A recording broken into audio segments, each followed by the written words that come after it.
Another man done gone. Another man done gone from the county from another. It's Jax. What up, Dallas? Let's go. Martin Luther had a dream, but Freddy Krueger had a Ruger. Ex-Malcolm out the picture, so now we back to the future. Now we back to these losers embracing death like they used to. Poking out they chest, but listen, son, now you leaking that future. So who's the shooter? Is it your man? Or was it a fan? Or was it a stand? Pac would beg to differ. In hindsight, I bet you he said he was not a nigga. Plus Biggie Smalls was just minding his business, yo. Smoking an Optimo. Somebody got to drop the homie Biggie, it's got to go. And they couldn't stop it, no, I wish that they could. Yeah, the world needs change, but man, I wish that we would. So why the long frown? A man harmed from a 4 pound. His blood ripples on the floor from the war sound. His mama sitting at the wake, hoping the Lord's found. Another dead, another gone now. Damn. Another man done gone. Another man done gone from the county from another.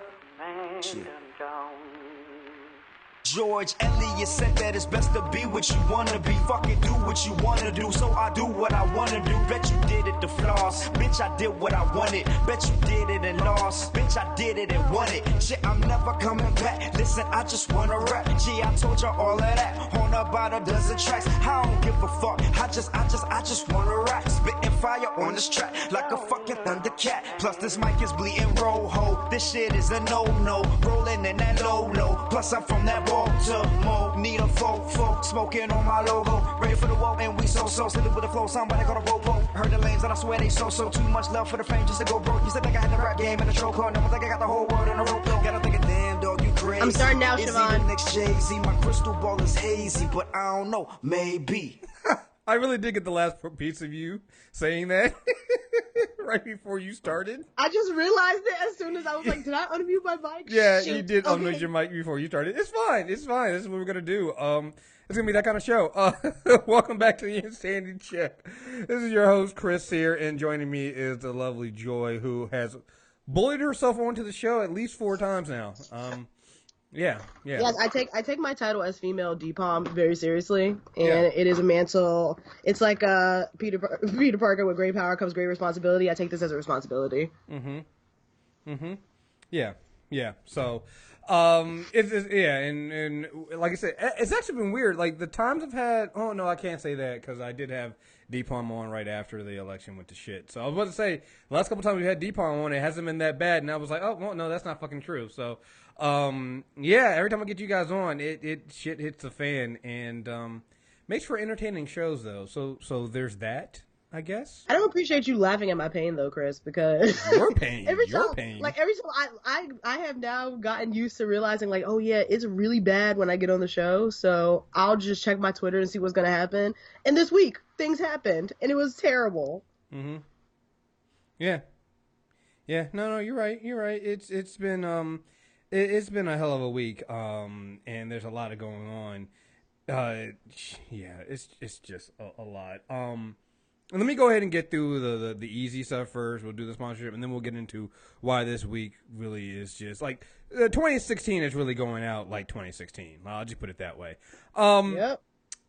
This show is being sponsored by Susan Berry, the Pool Law Firm, which is located in Silver Spring, Maryland. Susan Berry and Troy Pool are excellent attorneys in the Maryland, D.C. area. They're from the D.C. and Maryland area, so if you're in those two places, please check them out.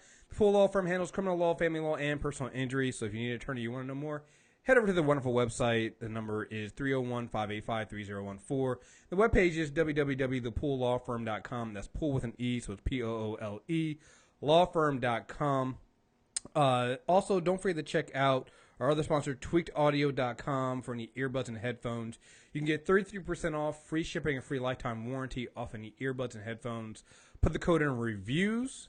And, you can do that, and that'll help. And I'm trying to think if there's anything else I want to get into right now. Again, we have everybody knows we have, you can donate. You have MTR Premium. We have some great shows coming out here. We've added so many different shows that I haven't had to do a comic book club. Like, it used to be we were heavily into comic book clubs. I haven't had to do that for the longest time. So, we have one coming out next week, and we're going to do get back into Fables, which is our longest running comic book club, and we'll do that. So yeah, that's gonna be fun. I'm sorry, I gotta stop real quick. I am dealing with the dumbest. This is how my week has been going. All right, right before the show started, I was seeing some tweets come in, and this is literally the dumbest Twitter exchange I've had all week. And I'm gonna go over some of the other exchanges I had this week, and this is the dumbest. And this should tell you how my week has been going. So, like a couple days ago, there was an article that came out, and I might even have it, and I might read it. Let me see if I can find this. And I'm sorry, but this is going to be that kind of fucking show. But this is just really pissing me off right now. There was an article that came out. Let me see if I can find. Here we go. Title of the article is, Ohio politician who lobbied for a heartbeat bill has never thought about why women want an abortion. On Tuesday, Ohio lawmakers approved a bill that would ban abortion at 6 weeks or when a fetus's heartbeat became audible. The so-called heartbeat bill is one of the strictest in the nation. It has potential to prevent women from getting abortions before they even know they're pregnant.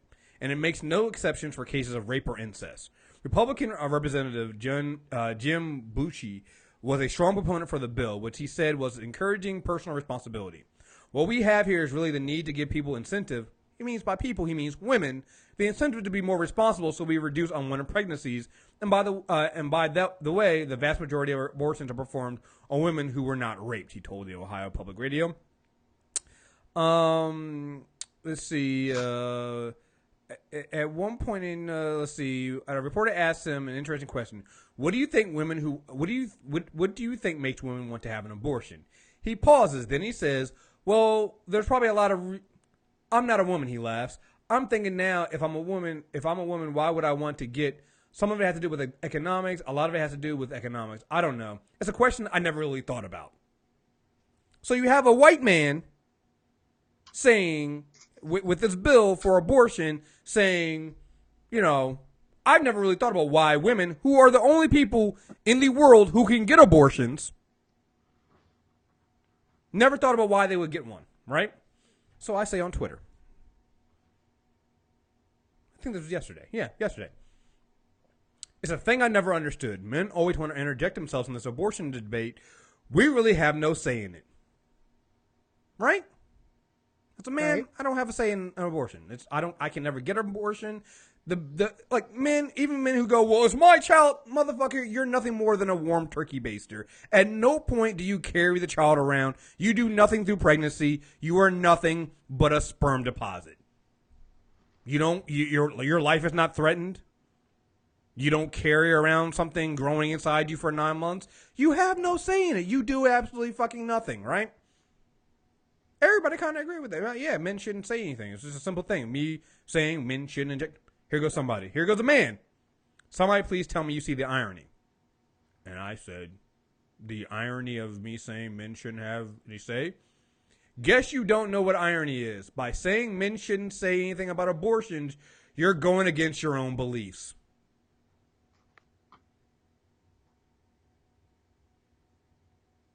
That makes no sense. So, I have a couple of trains of thoughts. So, first of all, my man who laughed and said, I'm not a woman, but I'm going to make this policy as if I'm a woman. And we'll probably get further along in the episode about this. But the one phrase I hate in 2017, it's not even 2017 yet, but the one phrase I hate in 2017 is identity politics. So when we talk about having, policymakers who reflect us making those policies so that they don't make stupid decisions, we now, the first excuse is now that it's an identity politics. And so, for example, this man in Ohio who made the policy to pretty much not let women choose what they do with their uterus, not being a woman, not knowing why women would even decide to have abortions. And not caring why. And not caring why. Not caring. Just and shrugging it off as if it's a joke. Like, that's not a difficult decision to make. Like, whether or not you're pro-choice or pro-life or otherwise, that's not an easy decision to make on the top of your head. Now, some women, it might be like, hey, this is where I'm at in my life. It might not be always economics. It might just be I'm not ready. And so, yeah, this is all stupid. Like, it wasn't even like you being like, oh, women should not, like, or should, make that decision. It was more like, hey, if you're a policymaker and you're not a woman, and your policy directly influences women's uteruses and bodies, maybe you should step back on this one. Like, that's the whole point of using your privilege sometimes and realizing that you need to tell other people of your same privilege, hey, buddy, this ain't for us, shut the fuck up. And that is not interjecting yourself in the conversation. That's telling you and your other and other people who will like you to get the fuck out of the conversation. Like, it's been that kind of logic all week for me. I'm sorry, and I was in the middle of doing something and talking about premium, but I just saw this tweet and I was just like, is this motherfucker stupid? And I realized they are. It's just the dumbest shit I've ever seen in my life. And what's going to happen is I've had like a eyeball on your account all week in preparation for the show. Cornucopia of stupid. Cornucopia of fucking stupid. Anyway, I mean, we'll get into like what has happened this week with social media and cupcakes and all this fun stuff. All right. Back to what I was saying. Premium stuff. So we're gonna have I'm doing Addams Family right after this one. I have 2 docu-drunks to get out at some point. I might save one for next month. I know tomorrow Justin and I are doing Batman episode 4. I know also have some people who are going to be recording a Westworld season review, so that'll be up. So we got a lot of stuff coming out. I know I see Phenom and I see Rogue One on Monday. So and I see it again on Saturday. I already bought my second set of I already bought my tickets for the IMAX viewing on next Saturday. So there should also be a spoiler review for that coming out too. So hey, listen, now's the perfect time to join Premium. Get in there. I know a lot of people have done that. It's a great way to support independent Black media. And so do that. That's a great way to support us. Also, if you're buying stuff, because it is the Christmas time. Use our Amazon store. Use our Amazon links to buy. It costs you nothing extra, and we get a little bit on the side for that, and that'll help us get some stuff going. And and just to let you guys know, because as a Black person, I have to justify where my profits go to for the business I'm running for myself. Some of that money is going to go to this week. Boss is going to be on the show next week, and we decided that we're going to do it. She's going to come here and do it in studio, which is great, but it also means that I actually need to clean the studio and stuff like that up. So I'm going to be buying some more equipment for the studio to get all that set up so we can have that. And I'm thinking we might do it live. I'm going to look into doing that, and I don't know what platform we're going to do it live on. Maybe it'll be Facebook Live. Maybe it'll be something else. I don't know. I'll figure it out. I have a week to figure it out. But that'll be next Sunday at noon. So just keep an eye out. Sign up for the newsletter. Follow me on Twitter. Follow. Get into the Facebook group. If you're, I know there's all kinds of groups out there, and there's all kinds of there's stuff going on. Like there was some crazy shit going on in the Black Guy Tips group this week. I'll just say, listen, our group is smaller, and we kind of avoid the politics talk, so that kind of helps. So if you need an escape from those kind of arguments, stay in those groups. Don't get me wrong, I'm not siphoning people off from those groups. But if you just want to sit there and talk about nerd stuff, come into the MTR Network group, and that's what we do to kind of do that. And you'll see us. I'll make sure I put a note in that group about what we're going to be doing as far as the platform for going live for the next show. So I think that's it. I think that's all I got as far as that is concerned. Before we get into topics, ma'am, how are you doing? And what's been going on with you? I think this is the first time I've really talked to you since the election. So what's going on? I've been okay. It's so funny. Somebody asked, a friend of mine asked on Twitter, outside of what was happening in the news, has this been a bad year for you overall? And this is like my final time being on your show before the new year, but this was literally my best year post-college. So I've been out of college for 3 years now, and it's been my best year. I got a new job. I moved back to New York. I'm being more social. So yeah, no, this was a great year for me outside of like police brutality and this election. It's been a very, very good year for me. Mm-hmm. Yeah, I mean, that's the weird thing. I feel like this year actually kind of started kind of strong. Because we were like, oh, Black History season. There was a lot of stuff going on. We felt really good, and then the year was just like, you silly Negroes. Oh, you know what? You know who I blame for this year, low-key? I low-key blame Cam Newton. Because when he lost the Super Bowl, it went all downhill from here. You know what? Yeah. You know, Cam went all lives matter on us and everything. Like, I don't. That's a change for you, man. I don't know what's going on with that motherfucker, yo. Like, well, that's what I do with Frank Lutz. But yeah, that shit was just. And I've never seen an athlete have people turn on that fast. Like, it's gotten to the point where now people were looking at Cam like, if he dies, he dies. Like, we don't give a shit no more. Like, before we were riding out for Cam. Now it's just like, Cam's taking vicious hits to the head now. Fuck it. You know what? Here's the funny part. First side note: if he dies, is my favorite phrase all time. I say it all the time. Oh, I love that. I love Rocky so much. Yeah, Ivan Drago. Thank you so much for that. Because I said that the whole time. Like, people were talking about Trump. I was like, listen, if he dies, he dies. Like, it is what it is. Like, I love that phrase. But no, it was the switcheroo on Cam Newton happened so quickly. I don't even know. Like, it literally the beginning of the year, this year, and it feels like so long ago. February, he had interviews being like, listen, at the end of the day, I'm a black quarterback. Like, you know, we have to deal with a certain amount of pressure. There was talks about what's the difference between him being a black quarterback versus Russell Wilson and things of that nature. And then now come to here, he's dressed like he's about to do a cakewalk on the plantation, and it's just all a mess. No, it's absolutely it's 100% of a mess. It's terrible. We're gonna talk a little bit later more about this hacking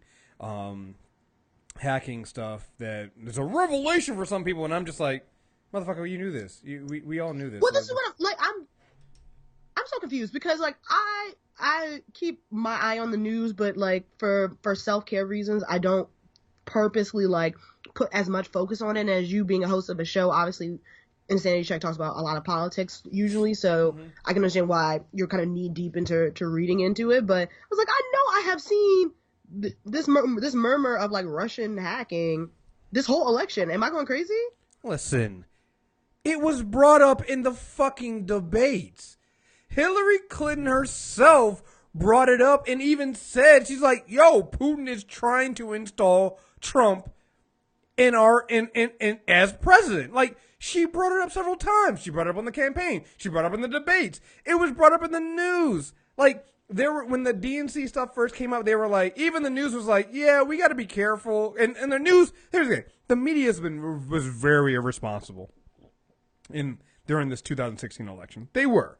But even they at some points were like, hey, you know, we got to be careful with some of this stuff because it really does seem like Russia's involved and we can't validate any of this information. It could be fake. So even, people didn't give a shit.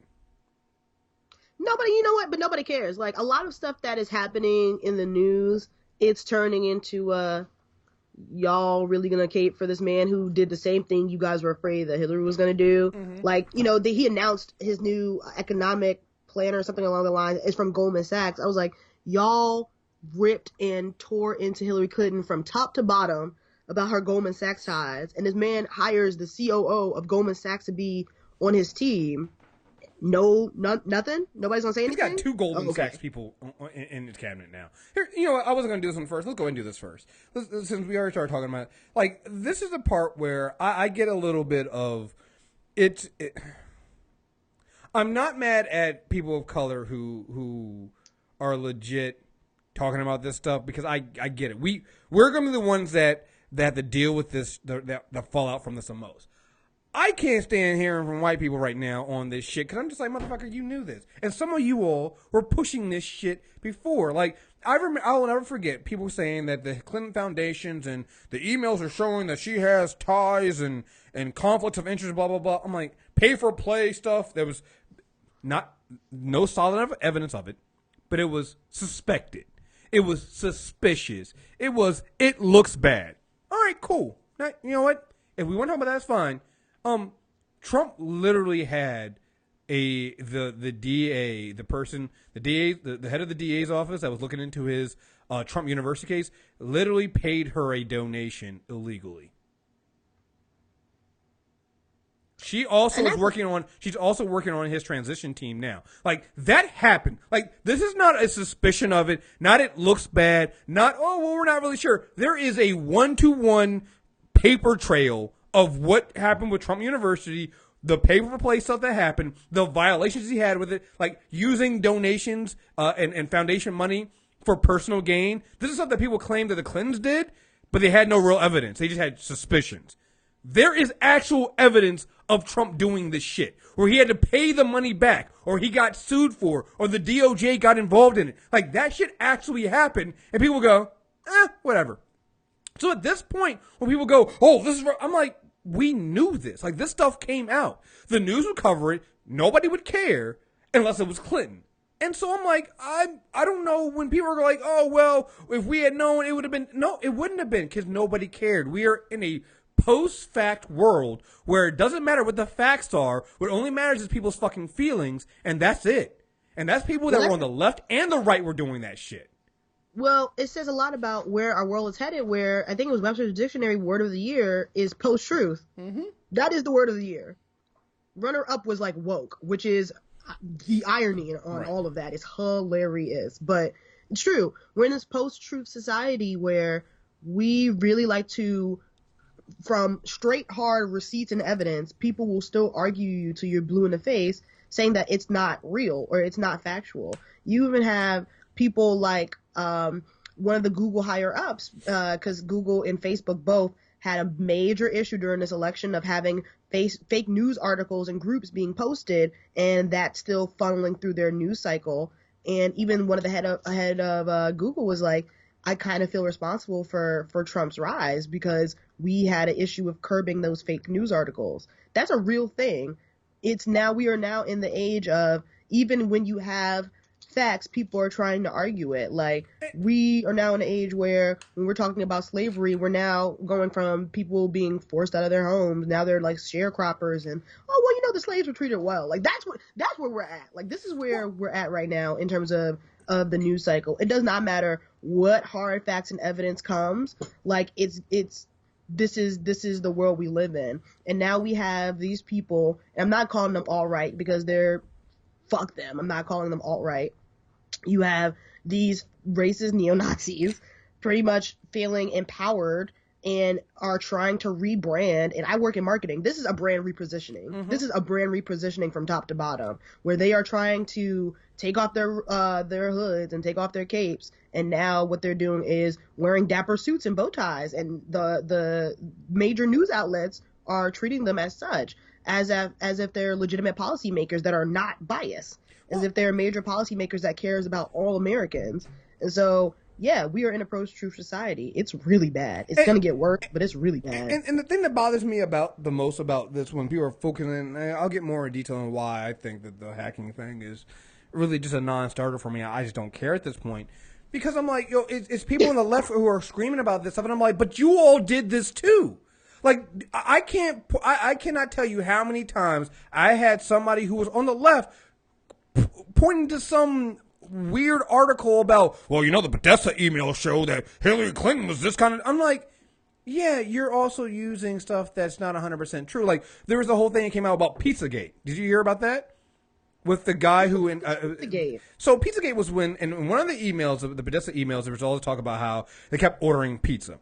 And so it became a conspiracy that pizza was some kind of euphemism for actually child sex labor. And that they were actually going in here and ordering from this pizza place because it was really a child sex ring. Fucking nuts, right? But this all came through the reading through these Podesta emails and reading too much into the information. So it came to a head this week when some white guy went to this pizzeria with an assault rifle and demanded for the children to be released. What? Yes.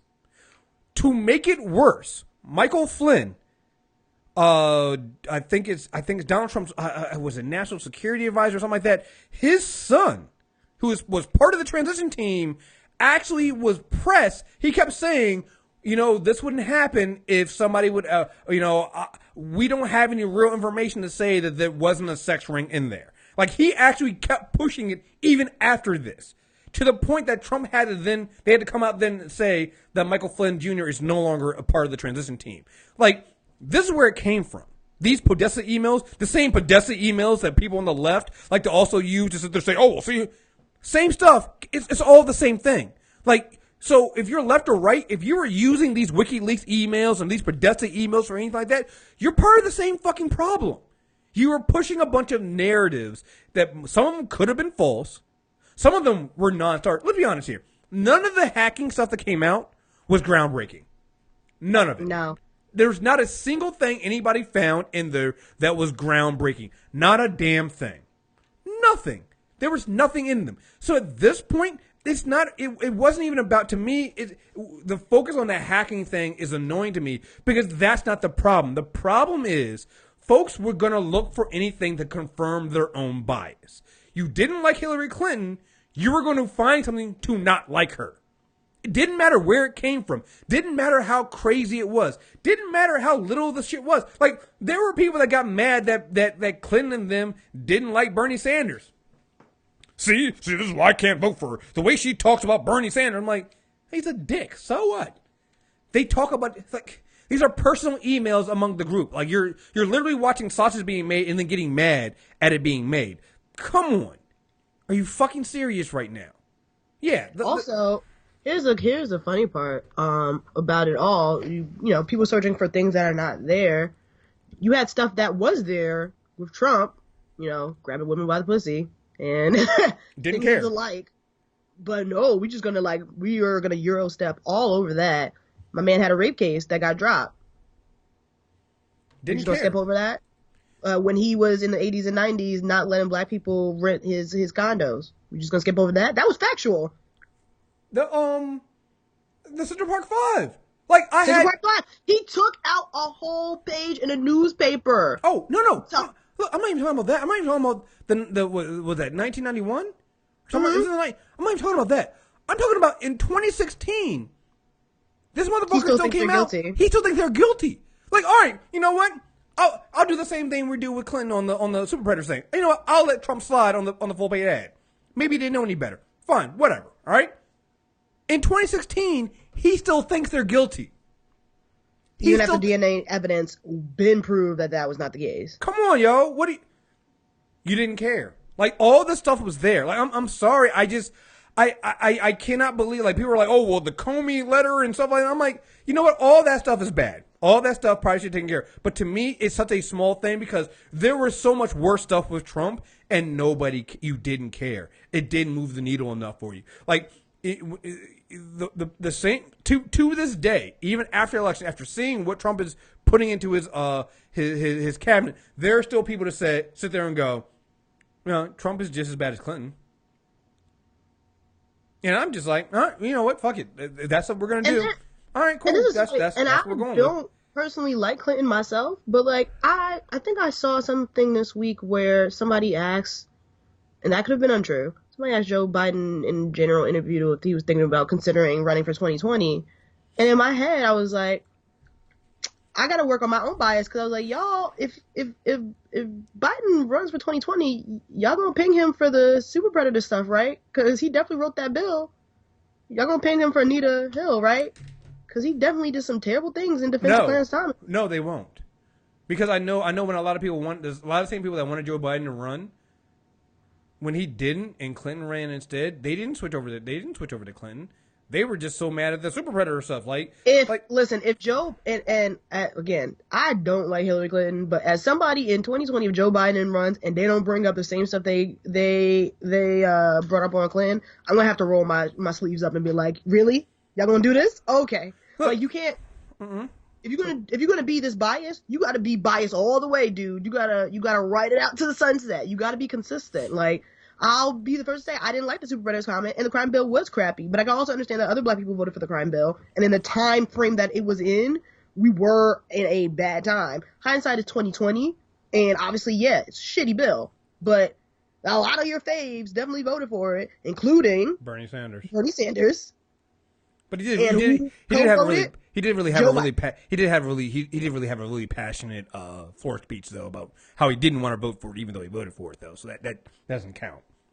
But okay, but even if you didn't want to vote for it, also, like, yo, she said Super Predators, and that was absolutely fucked up. She didn't vote for the bill because she wasn't in any type of policy role, so she couldn't even vote for it. She pushed, but she couldn't vote for it. No, I was being sarcastic. Like the excuses that Bernie Sanders gets, and even though he's supposed to be radical, but then he doesn't do radical action, is just one of those things that is, I'm gonna get into that later because that goes.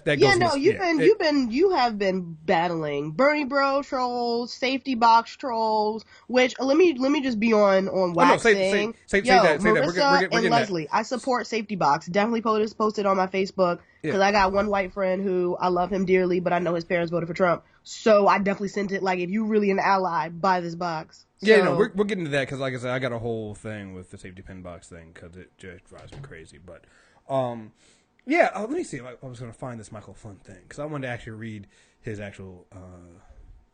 Let me see what his actual tweet was, because his son actually, Pizzagate.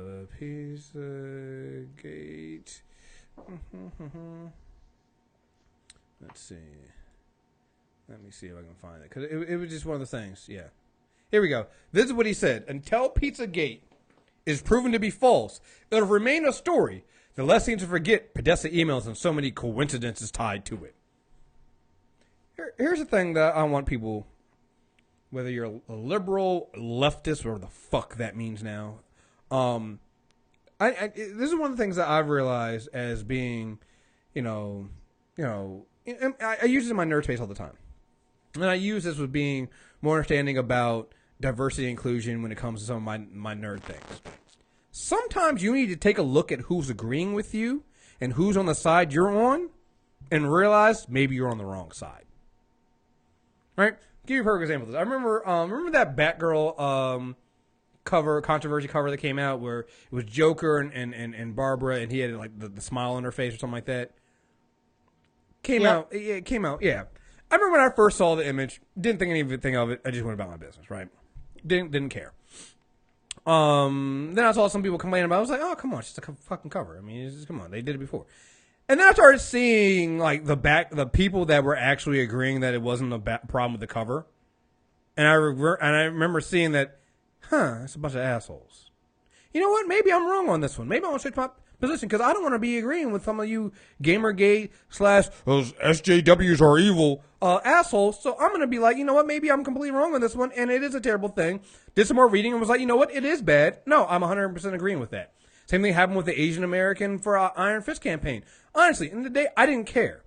I was like, I think there's a good reason. I think there's if it's Danny's white, I'm fine with it. Danny Asian, I'm okay with it. I don't really care. Then I started seeing a number of people that were against it. And their reasonings for being against it were completely fucking stupid. And I was like, oh, no, I'm 100% now with it. I think that you do it. That's it. Period.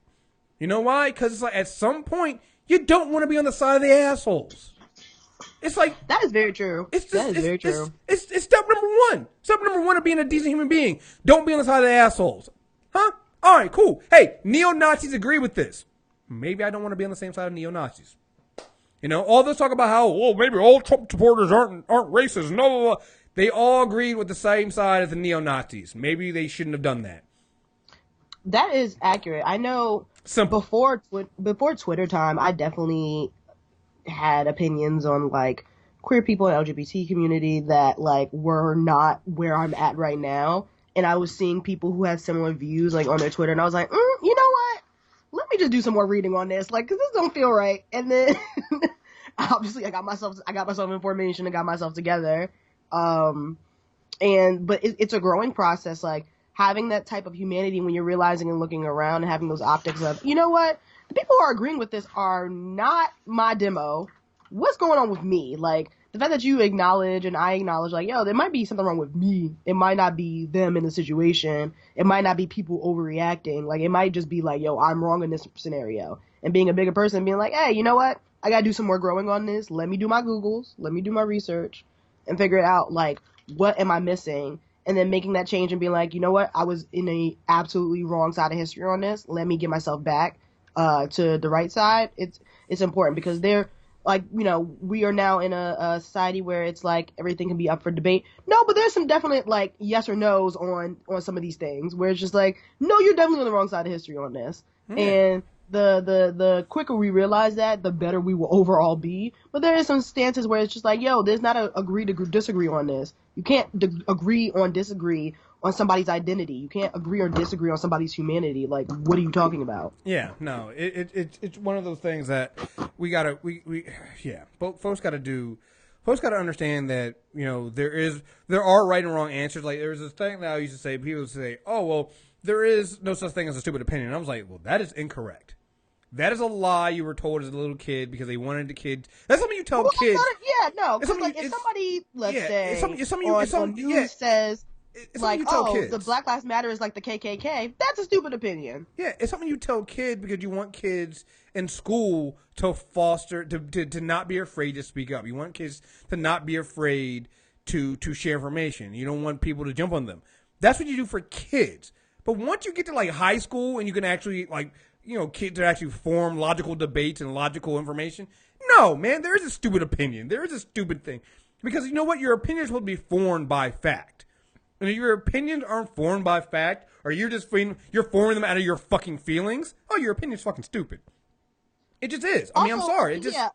Also, it's the optics of the opinion. If you're like, there's a difference between, in my opinion, for example, like the Spider-Man Homecoming trailer was whack. I think the Spider-Man Homecoming trailer is great, but let me just give an example. Like, that's a personal opinion that won't affect somebody's livelihood, right? It's just like, yo, I personally didn't like the Spider-Man Homecoming trailer. That's my opinion. Okay, cool. But if you're like, in my opinion, like, gay people shouldn't be married, that's affecting somebody's humanity. Or in my opinion, black people shouldn't protest for their rights, that's affecting somebody's humanity. There's a difference. Yeah, I mean, it's just, like you said, people, it's like when you always hear people complain about they misconstrue things like mistakes. It's like, well, I murdered 9 people, but it was a mistake. No, motherfucker, a mistake is I put on the wrong socks. You know, there is people don't weigh the effects of what they're doing, and they seem all the same. It's these false equivalencies we min around, and it's just, again, it's another part and symptom of this post-truth a world we're living in when we're doing this. Real quick to wrap up this stuff with the hacking stuff like that. So the big news now is that President Obama has come out and he's officially having them look into and do an investigation into the Russian hacking. And people, I'm seeing, look, if your reaction to this is to blame Obama, let me see if I find a nice way to say this. Go fuck yourself. I'm sorry, I didn't have a nice way to say it.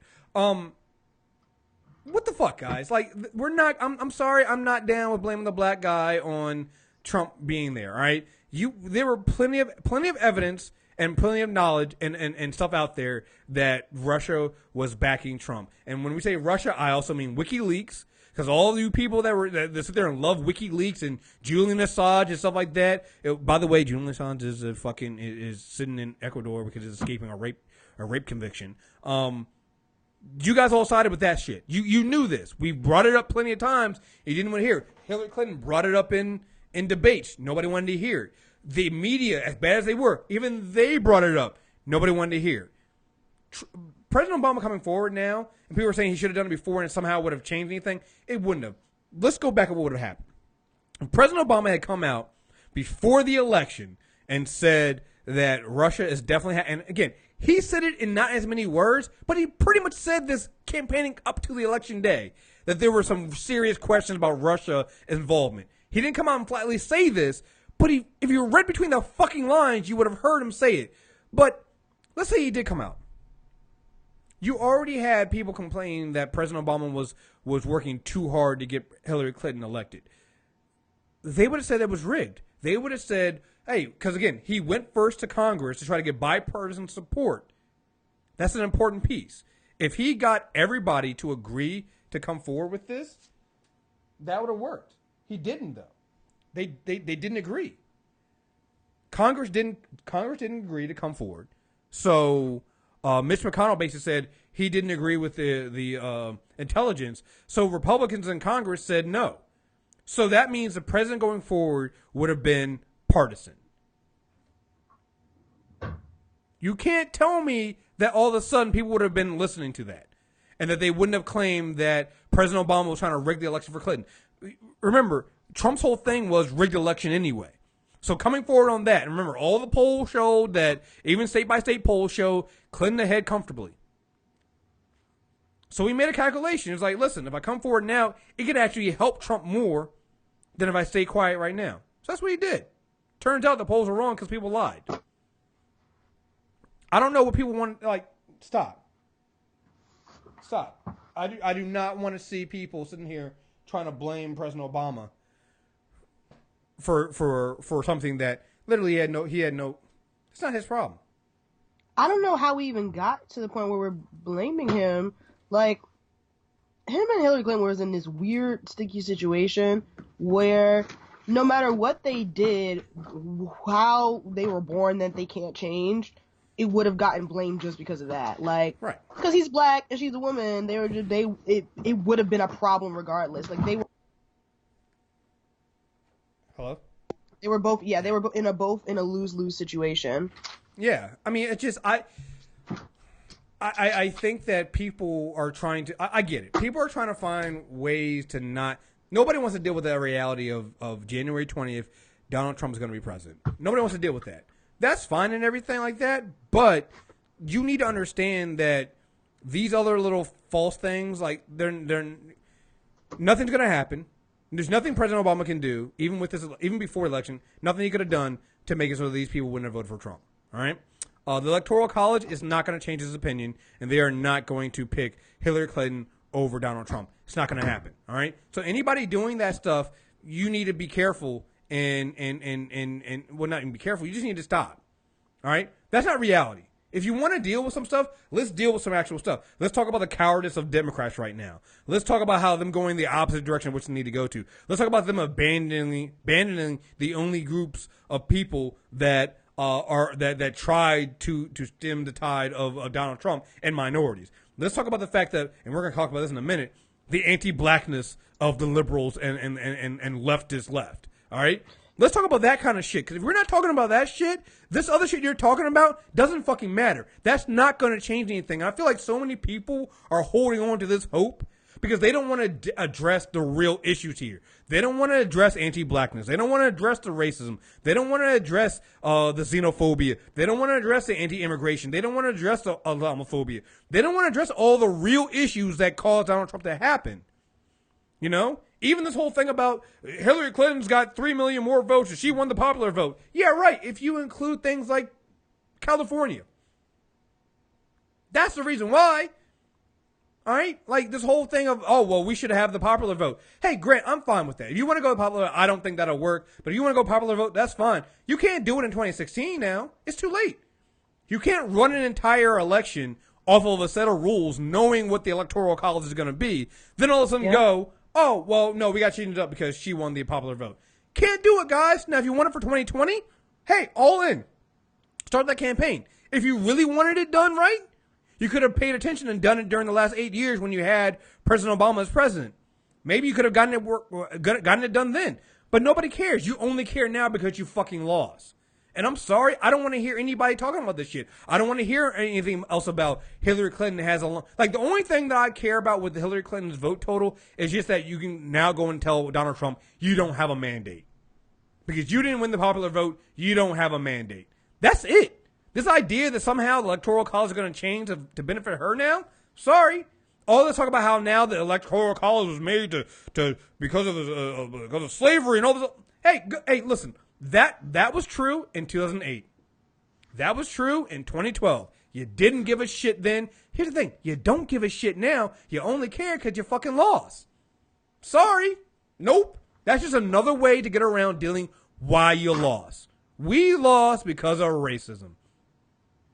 Until you fucking address that, I don't want to hear it. I'm sorry. I don't want to hear about Hillary Clinton's popular vote count. I don't want to hear about the hacking in Russia. I want to hear about, the rigged elections. I don't want to hear about any of this shit. You want to talk about rigged elections? Let's talk about how the Republican Party went out of their fucking way in places like North Carolina to make it to suppress the black vote.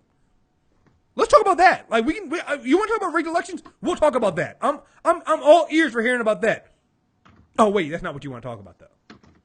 You want to talk about mysterious hacking, Russia hacking, and all this other stuff. Oh, okay, cool. Yeah, no. You want to talk about fairy tale shit. When people actually want to get down and talk about the real fucking issues, talk to me. And I feel like that's not going to happen until after 120, when they realize that we're stuck with I'm telling you right now, 8 years of Trump. Like, I don't know why we don't realize this now, because he won, so in January he's going to get sworn in, but okay. But that goes back to what we're going to be moving into talking about. I already mentioned this twice on this episode, and we're not even an hour in, but I hate that the result on the left in terms of this election has been this new wave of this phrase identity politics. Like, I am so offended by that phrase. Like, I hate that phrase. I've already seen articles written about it in how the Democrats' problem is focusing on identity politics. Nothing about my identity as a woman of color is political. You've politicized it, but it's nothing political about how I live and breathe every day. Like, I don't understand how we have kind of been grouped into over-identifying is a problem, where it's just like, don't be an asshole. Like, if somebody identifies as something, you respect their identity. Like, I don't, unless you're Rachel Dolezal. But other than that, like, what are you talking about? I can't change who I am. A trans person can't change who they are. Neither can a black man or a Latina woman, or we can't change where we are and what we're viewed as in this country. So to automatically group us in as identity politics, as something that's like trendy or just for jokes or just in the now in this digital age, and that is not going to be the future of how we view marginalized Americans, is ridiculous, and it's highly offensive. Well, like, so identity politics is just a way for people on the left to basically say you're not focusing on white people enough, without saying you're not focusing on white people enough. I mean, that's what that is. Like, if we're going to be real and honest about that, it's no different than the right calling neo-Nazis alt-right. Yeah. That's what identity politics is for the left. Identity politics for the left is alt racism. They don't want to call it racism. They don't want to call it. They want to make themselves feel different from the right. Like, the right feels like there was a let me see if I saved it on my phone. It was talking about a profile of some of the Trump voters. Here it is. Here's a Trump voter, Shannon Gooden of Michigan, 24. Trump earned the support of Gooden, a first-time voter, by being a big poster child for change, he said, adding, politicians don't appeal to us. Clinton would go out of her way to appeal to minorities, immigrants, but she didn't really care for everyday Americans. That's identity politics. This is the same. Like, this is a Trump voter. She's on the right. People on the left will call her, all kinds of fucking names and shit like that. Rightfully so. But what they don't understand is there are people on the left who think just like this. There are people on the left who think just like this. The same thing I said. Clinton went after minorities and immigrants and a bunch of non-white voters. She campaigned hard for them. As much as people say she didn't, she did. All right? And white voters felt left out. White voters do the same thing they always fucking do. They make it about them. And that's what happened. I love my man's quote and how he was like, she didn't go after everyday Americans. It's like, oh, so because I'm black, I'm not an everyday American? Yeah, no, we're not. We're different. We're others. It's just like when Bernie Sanders talked about working class, he would put white in front of it. Because he can't. Right, like when you talk about working class Americans, by definition, I'm a working class American. Yeah, no, you're not. You're not. You don't count in that. Anytime they talk about, Democrats never get the work, they don't talk to the working class. Democrats are the only ones that get black and brown voters. That is the working class of America. That is the working class of America. We get those votes. So when you say that Democrats don't speak to working class, what group are you talking about? The only group they didn't win is, white working class. Oh, that's what it is. So we're othered. We don't count. We don't count in that group. And that's something that happens not only on the right, but the left does it too. Yeah, what I've noticed is that the left has adopted from the right not saying what they're trying to say. Mm-hmm. So you're absolutely right. Like, identity politics, working class voters, a lot of this coded language that they've been using throughout the election. And they're learning, as we all suspected, the wrong lessons post this loss for Clinton and the Democratic Party and us losing the House and the Senate. Like, they're learning the absolutely wrong lessons. I'm not going to be surprised if when they make that fight for 2020, that it's going to less time and money and energy are going to be focused less on people of color and more on our working class voters, which is white. Oh, no, listen, I'm telling you right now, you thought that Clinton, like, for those who thought that President Barack Obama didn't spend enough time on black and brown voters, you think that Clinton and I never understood this, the people that think that Clinton didn't really campaign for the black vote, I just think those are people that just didn't fucking pay attention. If you think that, wait until 2020 when the Democrats come in. Or just wait, because they're not going to. All right, I bring up all the time that Bernie Sanders didn't campaign for the black vote in the primary, and people go, "Oh no, that's not true." I'm like, I actually literally had somebody this week argue with me about that, right? And she was like, "Oh no, I know he did." I was like, "She did." I was like, "You did? Are you sure about this?" She's like, "Oh yeah, I know he did." Google it. So you know what she actually did?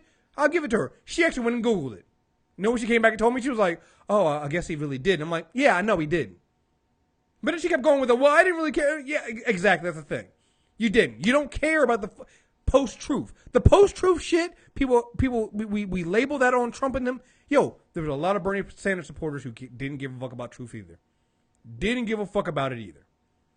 Didn't care. He didn't campaign in the South. No, that's not true. I remember, let me see if I had this. Let me see.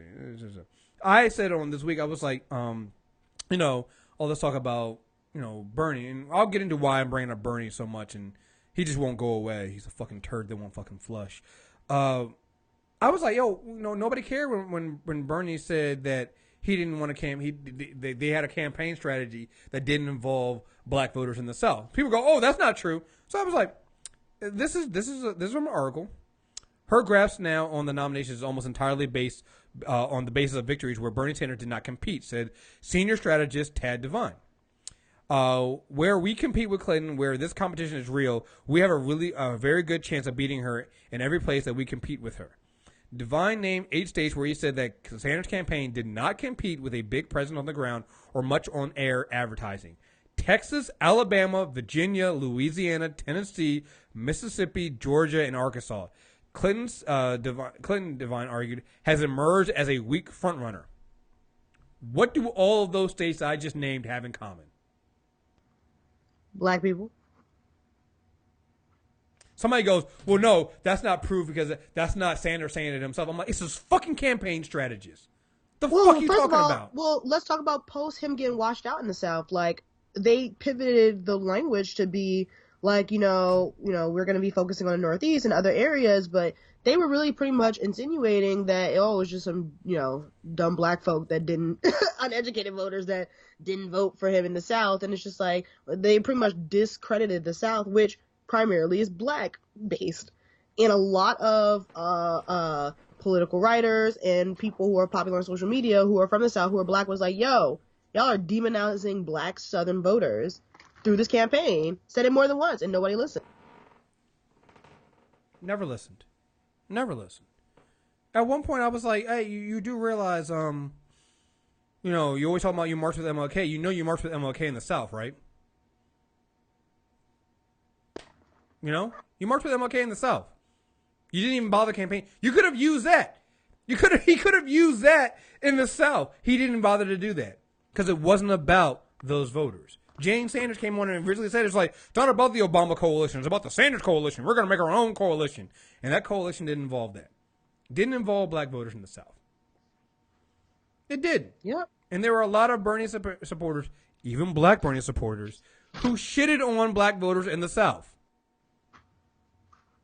And then you come back after the election, and now you're talking about see, we told you should have listened to us. Why would we listen to somebody who shitted on our people? Like, I just, like, this whole thing is, there's a whole conversation that needs to be happening that needs to happen. And let's get right into it, because this is the thing the major thing that bothered me this week. So, everybody knows I had Leslie on last week. We even named the show Safety Pin Box. It was, I told you, to me, it's a brilliant business idea from Leslie and Marissa. I just saw on Facebook they were just getting interviewed by BBC, and they were on the BBC Facebook Live talking about this. It's for all the people, like, throughout the time, we always see people, since Ferguson and Trayvon and all this, you always see white people who want to be allies saying, what can I do to help? I want to help. I don't know what to do to help. You know, you saw people wearing the fucking safety pins as if that wasn't doing anything.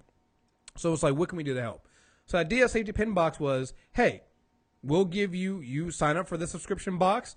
We'll give you actionable items and targeted items that you can go out there to educate yourself, educate people around you, and to help dismantle white supremacy, right? Brilliant idea, right? An actual subscription box actually does something, right? I was prepared to see the backlash that they would get from the right. From Trump supporters, I was prepared for that. What I was not prepared for, and I should have been prepared for, was the backlash they got from white and non-black people of color on the left. It truly disgusted me all this week. Like, I'll start with, there's a I put it in quotes, investigative reporter from The Intercept named Lee Fang. This is what he said on Twitter. This is the only thing he said of substance about Safety Pin Box, right?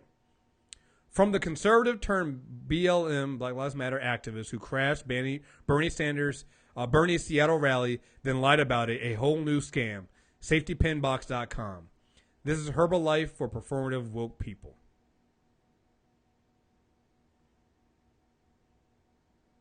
That's all he said for 20 hours. There were people, this basically set off a ton of people in attacking Leslie and Marissa as scam artists, grifters, opened them up to all kinds of attacks from racists on the right and the left, and it was absolutely disgusting. Absolutely disgusting. And there were, like, these people didn't even, like, this guy's supposed to be an investigative reporter. He didn't reach out to them to ask for any information. He didn't ask for the sample free task. He didn't look that up. They attacked it for being a $100 box. I'm like, there's a $25 box. There's a $50 box. There's a free sample task. There is a way to donate on the site. You don't have to get a box at all. You can just donate and set up a recurring donation. That's what I did. I set up a recurring donation of $10 a month. There's a way of doing this kind of stuff. You don't have to do the most expensive box, right? They attacked everything from it being capitalism to being a woke box, and they said that you're preying on white guilt. Anytime I hear someone on the left say you're preying on white guilt, I immediately go to you're no better than anybody on the right. No better than anybody on the right. I just, this stuff just, it was disgusting to me to see people that you would think would be on your side, that you would think would be like, oh, this is brilliant. And again, hey, Lee, Asian American. This is not some white guy who's upset that he's got a, that his safety pin. No, this is something that, in the end of the day, what Marissa and Leslie are doing helps everybody. This is something that you can build upon, and you can come in and be like, hey, I would like to help. How can we spin out other things? Can we do, like, there's so many different ways you can help in this, and they didn't do it. It was driving me absolutely fucking insane to see what was going on and the hatred they were getting. And at no point did anybody have any legit criticisms. Not a single one. There at no point where there's somebody going, hey, I think it's a great idea, but I have some concerns about what kind of task. Hey, I looked at the sample task, and I think, hey, mapping the power, that's okay, but maybe you can do it this way, or maybe we should do it this way. There was none of that. There was no constructive criticism whatsoever. It was too expensive. It's a scam. It's playing on white guilt. It's appropriating safety pins. That was one of my favorites. It's appropriating safety pins. It's appropriating what the idea of the safety pin was, because it erases other groups and stuff like that from that. And I'm like, you're just wearing a safety pin. Right. There was articles on Vogue on like all these different fancy safety pins and things of that nature with like bejeweled shit and whatnot. And then when two black women were like, hey, let's utilize this and do something way more substantive, important, and more like impactful, now everybody got complaints. Nobody looked at the actual task. Nobody actually had legit criticism. Most of it came from the fact that, and you see Lee's whole point is why I brought up Bernie. Marissa protesting Bernie in Seattle over a year ago. That's what they're mad about. They're still upset that 2 black women interrupted Bernie. That's where it comes from. Yeah, people are just mad for no reason. There's no legit problem with it. Like, people attacked her for that. They attacked her for being a Republican 8 years ago. Then I saw somebody was attacking Leslie for picking Clinton over Obama in the primary back in 2008. I saw somebody. I'm waiting for somebody to really attack Leslie for Drew being white. I'm surprised nobody's done that yet. Like that's coming soon. That's coming soon. Like, but at no point did anybody have legit critiques of it. I saw people complaining. Well, what? So now, what about the poor whites who want to be allies and this is pricing them out and they can't do it? I'm like, well, there is a $25 box. There is that. You could also, I don't know, not buy it. There's that option. Right. If it upsets you much, don't purchase it. Yeah, I mean it's a business. You can just not buy it. You can get the free sample task. You can sign up for the newsletter. You can do all that stuff. You can do all the free shit. You can ask them. It's like, hey, listen, I can't afford this, but what can I do to help? You can do. There are so many other ways you could get involved. You can hook up and get a bunch of you guys together, and maybe you guys buy one box, and you split the money. There's so many different things you could do, but you decided not to do that. You decided instead to complain because 2 black women had a business idea. And instead of, like, I saw at one point somebody hit me up with, well, I believe that I would rather give my money. It's funny. Some people say, I would rather give my money to where it counts. They say they're going to give the money to black women. How do we know? I'm like, well, they're 2 black women. So they are 2 black women. So if you give your money to them, to their business, right there already, you've fulfilled the purpose. You've given your money to black women. So there's that. And they're not just random black women. They're black women who are in the activism space, right? Like they have resumes. They have a list of what they've done and what they've worked on. You can see it. Like, like it's there. It's not like it's hidden. I know come on. So if your whole thing about how do I know the money's going to black women, 2 black women own the business. So even if you don't go to the black women being part where they're giving away money to black activists and other black women, even if the money just goes to them and that's it, you've already fulfilled the purpose of it going to black women.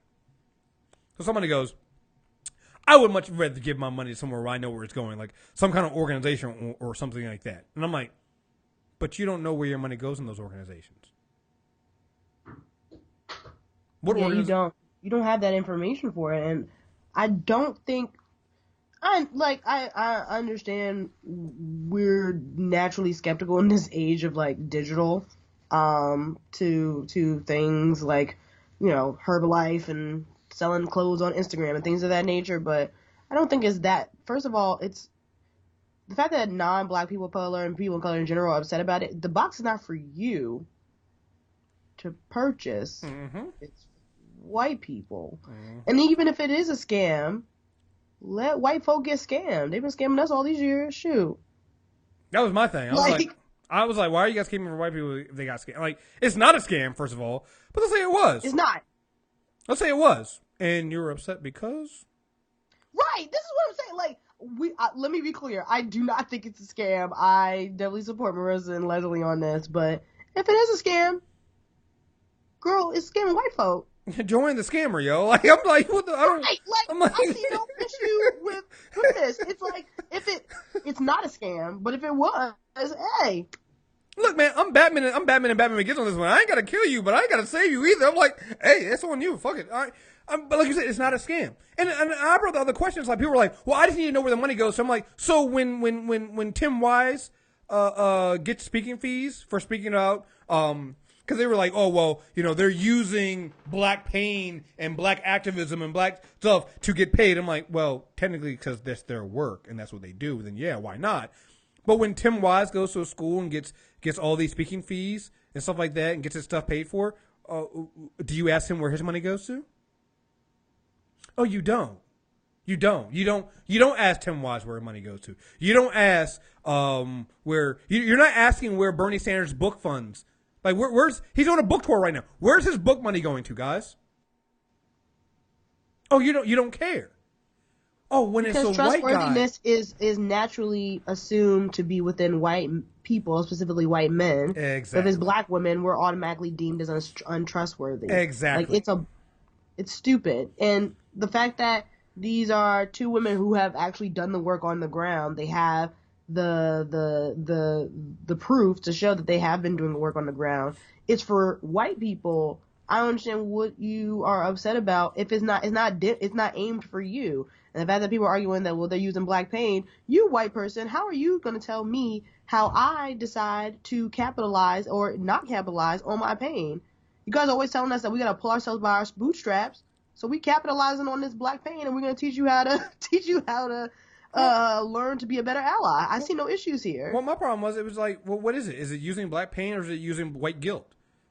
And furthermore, the same people who are coming out the woodwork, who are non-black people of color and white people, were not saying anything when people were definitely selling these fancy safety pins on Etsy. I heard none of y'all. Yeah, no. Saw none of you. The only people who were upset about the safety pins on Etsy were black folk, and understandably so. Because it was just like, really? You're trying to do this about being an ally? Like, nobody asked you to do the safety pin. You guys decided to do it yourself, and we told you it was stupid in the first place, and nobody wanted to listen to us. So then now that you guys are continuing on with this, and you take it so important, and black folk are like, you know what? If you're going to do this, let's actually make it meaningful. Let's actually teach you something instead of it being a fashion trend. Now y'all all up in arms. I don't understand. Well, not only that, but like there are literally shirts out there that have the name of some of our dead on them that people sell. Nobody's gotten oh, well, you're just making a buck off of black pain. Nobody says that. People knows what that is. Like, oh no, that's a good woke shirt. Let's get it and wear it. Like nobody goes, you're profiting off of black death. It's like, so every single one of the complaints about the box didn't make sense. I had another one where comes. I would have rather have been this is just performative. I would have liked to have something that's actual actionable and do that stuff. I'm like, well, that's what the box is. It's for actionable tasks, right? He goes, no, something that matters. I'd rather give it to causes that matter for things like body cameras. And I was like, are you serious, motherfucker? We just got we just got a mistrial in a case where a black man is shot in the back on fucking camera, and you're talking about fucking safety. You're talking about fucking body cameras? You know, Eric Gardner was choked out on fucking camera. What are body cameras going to do about that shit? Huh? Body cameras ain't the fucking answer. Like, every time I heard somebody say something what they would rather do, I was just like, that's the fucking problem. I see what it is. You all don't want to do anything that's different. You want to keep doing the bare minimum work because it's easy. And it doesn't require you doing anything extra. And that's what this is. You want... No, it's beyond... But Chris is beyond that. What it boils down to is you don't want to pay black women for their labor. Oh, that too. Oh, that's number one. That's number one. But even then, even beyond that, they don't want to do that stuff. But it always come down to black women. It's always come down to not wanting to give black women their money. Like, that's what it is. You know, because if a white woman had done this, oh, yeah, they would have been fine with it. They would have been fine with it. White women were doing this on Etsy, and it was just a pin. Mm-hmm. It was no information, no actionable steps, nothing to actually help you think and grow and learn as an ally. They were just all selling the goddamn pins. You don't get to... Telling black women, you don't get to tell me I can't be an ally. Motherfucker, you don't get to declare yourself an ally of a cause you are not a part of. You do not get to do that. Just like I don't get to tell myself that I'm a feminist. I don't. That is not my place to do that. Not my place. You know, I don't get to say I'm an ally of that. That's not. And here's the thing: being an ally is not a badge of honor. That's not something that you should be wanting to achieve. It's like you just want to. To me, I just want to be a normal human being that helps my fellow man and woman. Like that's what it is. Right. Like it's what it boils down to is people. And Cheska Lee said this a while ago, and I was just like, yes, we constantly are trying to give away cookies for people doing the bare fucking minimum. The bare fucking minimum. You want a gold star for being a human being, yo. Oh, I'm an ally of your cause. It's like, motherfucker, you should be. Like that's the problem. The fact that you think that it makes you special is the fucking problem. Right. Being an ally yeah. That's like me being someone who, because I'd be like, you know what? Hey, trans people should be able to use whatever bathroom they need to use. Good. You should pat yourself on the back for that. That's a bold stance there. Motherfucker, that should be normal. Yeah, it should just be like, oh, listen, I'm not a part of this group. Let me mind my black ass business and be like, yo, whatever you're out fighting for, I support. I don't live this every day. So if you say that this is important, I'm going to hear you out and listen to you and be like, whatever you need from me, I'll support. It's really basic stuff. I know that this is about the appearance. I had somebody else hit me up talking about he gave me some Marxist document. It's like, this is what I believe. This is what we should be focusing on. This blah, blah, blah. And it was like there's this long list of agendas and things that go. So I'm reading through the thing, right? And I'm just like, man, some of this stuff sounds really familiar. And it sounds like stuff that people are already doing. Then they hit me. I was like, wait a minute. A lot of this stuff is in the Movement for Black Lives platform. So I emailed her back. I'm like, listen, that's what this is. Like, you're telling me that this is what they should be doing. And I'm like, what you're doing is that document right there. A lot of that stuff is in the Movement for Black Lives platform that was put out months ago.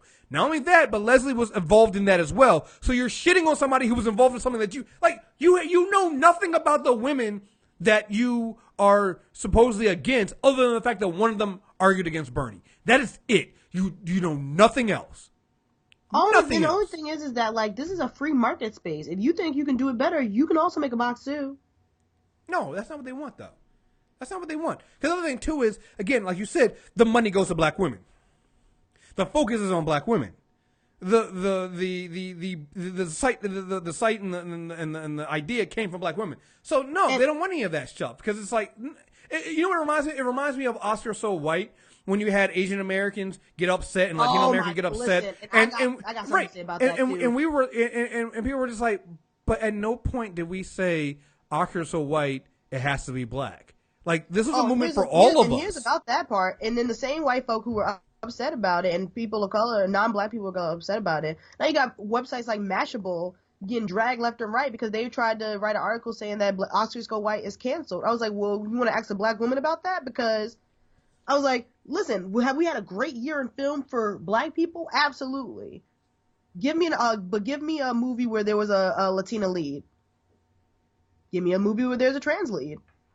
You just mentioned it before. We had a lot of Asian issues with Marvel, with Doctor Strange and Iron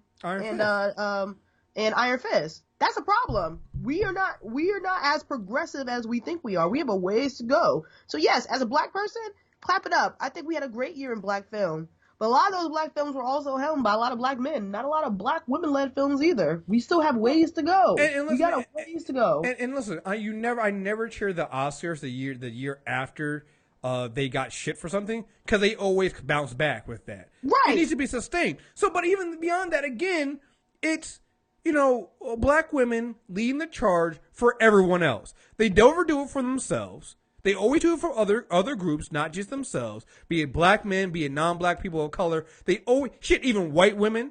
Like black women always put everybody else before themselves, and they get shit for it. But at the same time, you all want to benefit from it. So many people will benefit from Safety Pin Box even after they shitted on it, and I'm like, go fuck yourself. Like it drives me insane to see what black women have to go through when they literally are the only group that really cares about intersectionality, that only cares about other groups beyond themselves. Like, come on. We're gonna touch point on that and segue into the Trevor Noah, all that other stuff. I'm not gonna touch too much on Trevor because I have Bossy on next week, and we have something to go into that. But I got enough about black men and shitting on black women to cover that, so we'll get a little bit into that.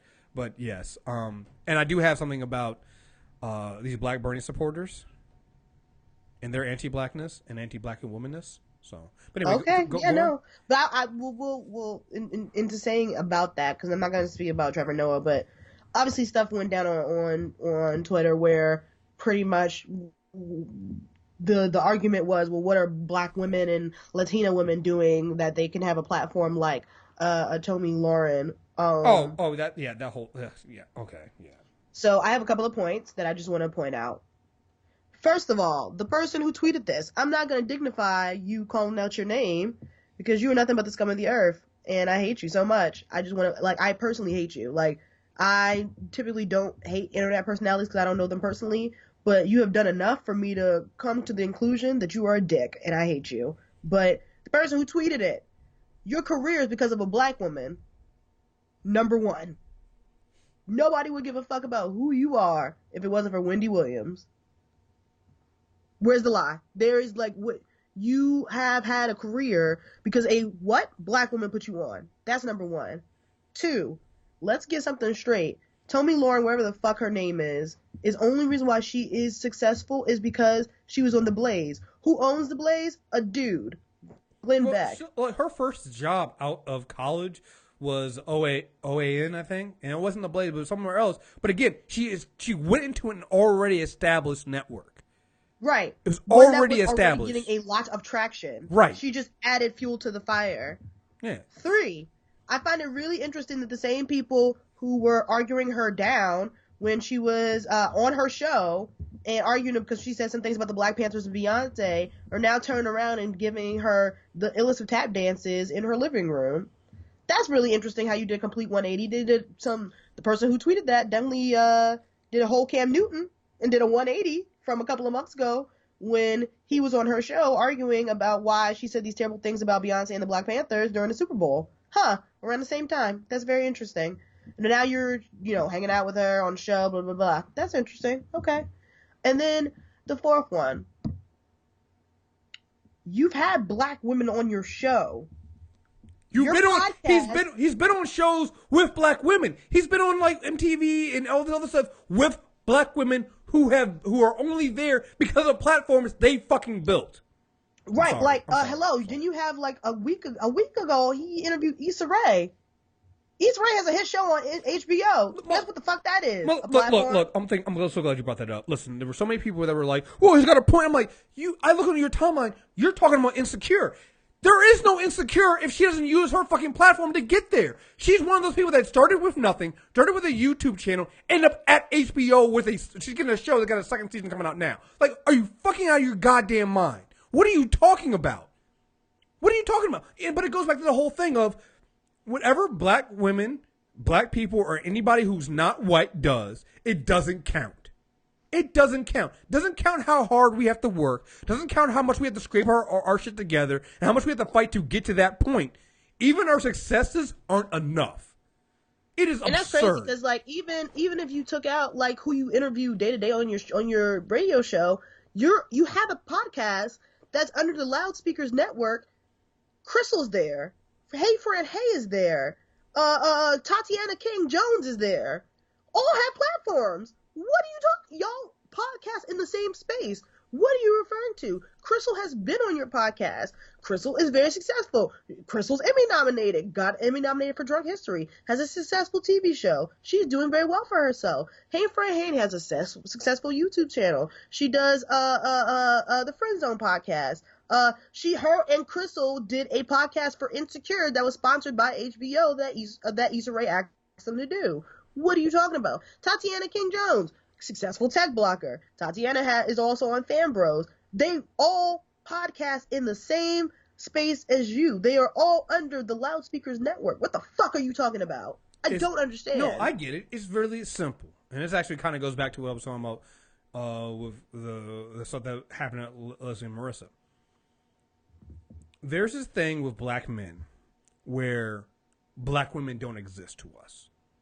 That no matter what they do, we will go and especially if it makes us look good in front of white people. Like, Rod had that tweet. I know black women have said this before too, and I think anybody who's even half woke understands this tweet, understands this idea that black men will try so hard to be white men so fucking bad, right? We know that. We've seen this happen before. And that's what's happening here. You have somebody, listen, I know you weren't going to say his name, but Charlemagne knows better. He's been known better. He knows all these women. He knew who he's saying. But here's the thing. Charlemagne knows that his fucking way forward is to do what everybody always does, and that's antagonize and troll black women. Because apparently it's profitable. Well, not only is it profitable, but there are no consequences for doing it.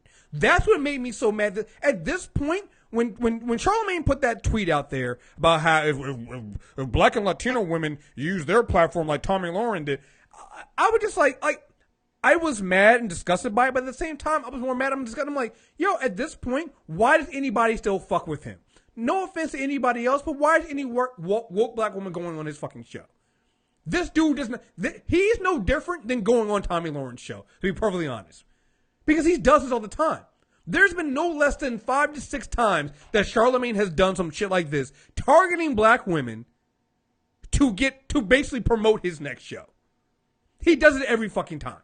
That is his go-to thing, is to target and troll and harass and shit on black women. That is his thing. That's the only reason why Charlemagne exists right now, is to be a shit muffin to black women. There's nothing else. That is what it is. And there are a bunch of black men who are like him who think that. They get cookies for being half woke on other topics, but when it comes to black women, they're shitting on them. So I'm going to go back to the Marissa and Leslie thing with Safety Pin Box. The thing that made me so mad is, at one point, I got called a race. I got called out by a black Bernie supporter because I was saying, they said that I was claiming that they were race traitors. So I'm going to read exactly what I said on Twitter. This is my exchange, and I'm going to go into more detail about this. So let me get this straight. Lee Fang and all these other folks against Safety Pin Box are really salty about Marissa protesting Bernie. For all this talk about what's next for the left, we need to talk about the racism and anti-blackness of white and non-black liberals. These folks are still pissed because St. Bernie got protested by a black woman. That's their issue. That's their only issue. Never mind that for 18 months, any black person who dared question Bernie got harassed by Bernie supporters and called liars. And it was even worse for black women. And they didn't say shit. Now they're pissed about it and taking it out on black people. This dude, Lee Fang, really gaslit these women, then comes back days later and acts like he didn't know what he did. Because I kept tweeting him. And he came back, he would come back with, I don't know what you're talking about. And he only responded when another black woman retweeted my tweet. So he didn't even address me. So this is this other thing too, where these especially non-black people of color, they'll shit on black women and they only respond when a black woman comes back to them. If a black man comes to the defense of that black woman, they will not address that black person. Happens all the time. No matter how many black people call them out, they go to black Bernie supporters for comfort. That's exactly what Lee did. The same black Bernie supporters that will throw their own race under the bus just to be in the cool crowd with white liberals. So that last part, that last tweet is what got black Bernie supporters coming out of the woodworks then. Oh, so if we support Bernie, you're calling us race traitors. You're calling us race traitors. No, I'm not. Listen, I wasn't calling you guys race traitors. I know several black Bernie supporters who think that Bernie bros are fucking idiots. I know several black Bernie supporters who will defend black women. I'm not talking about them. I'm talking about the cowards. There's one in particular I saw. I can't remember his fucking name, but Leslie actually called him out. She was like, listen, you always retweeting Lee stuff. You like him stuff. What do you think about what he just said about calling me and Marissa scammers? You know what this black dude did? I don't know what you're talking about. Well, it's right there. He's like, no, I'm just saying, I think he's a good journalist. I don't agree with, it sounds like maybe he doesn't like you, you know, and I'm like, no, it's not about not liking them. He called them scammer. He didn't say, well, I don't like them and kept his mouth shut. He called them scammer. I didn't see that. I'm like, it's literally right there on this timeline. You can go to his timeline and see it. So, well, no, I called him a coward. I'm like, you're a black dude and you're a fucking coward. You see 2 black women being attacked and you're too much into that leftist liberal crowd. You don't want to buck that. You don't want to get the white liberals to be a manager or white leftists or where the fuck. I was told that they're not liberals, they're leftists. I don't know. You're fucking racist, all right? That's what you fucking are. The racists on the left. You don't want to upset them because you're in with them. Those are your people. So you're not going to call them out. There's several, and it's no secret that almost every person that was attacking Leslie and Marissa, they were a non-black person of color, a white person. They were somebody who claimed to be a black woman, but they didn't have a real avatar. I'm giving you a straight face look on that one. There was one that actually did, but I know her. She's actually a Tariq Nasheed stan. Which again, if you have a Tariq Nasheed stan that's agreeing with you, maybe you're on the wrong side. And 4, black dudes. A lot of black dudes on the left that were they weren't attacking Leslie and them. Like, this same dude came back later on and said he wanted to give constructive criticism. So we're giving all this criticism about how, well, it's a structure and the way it's set up and you guys are charging too much. And I'm like, did you actually sign up for the free task? Did you sign up for the newsletter? Did you sign up? Did you sign up for the actual content? And Tiffany Jones has been reminding people once in a blue moon, but, black dudes, 13% of them voted for Trump. Yeah. They did. I'm like, yo, did you look at the actual content? It's like, you want to give he's like, oh, I'm giving constructive criticism. I'm like, you can't give constructive criticism if you don't actually know what the content is you're criticizing. So you did not sign up for the free task. You're not criticizing the actual task, that sample task that's out there that's free. So you're telling them that their service is worth they're charging too much for their service, but you don't even know what the service is. So how can you side with all these other people calling them a scam? Well, and his whole thing was to ignore that. Then he went on to attacking me because he never wanted to address the actual issue. And I'm like, this is what I'm talking about. You guys are fucking cowards. Every single fucking one of you. If you sat there and you watched your little liberal leftist buddies sit there and attack 2 black women, you're a fucking coward. I'm not going to call you a race traitor. You're not a race traitor. You're just a fucking coward. You're worse than a fucking race traitor. At least race traitors know what the fuck they're doing. At least they know what they want. They're getting it for themselves. All you're doing here is being a coward because you don't want to lose the position you have right now, which is nothing.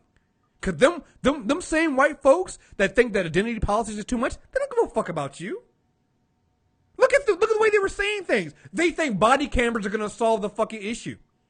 They don't want to address white privilege. They don't want to address systemic racism. They don't want to do that. They want to do stuff that makes them comfortable.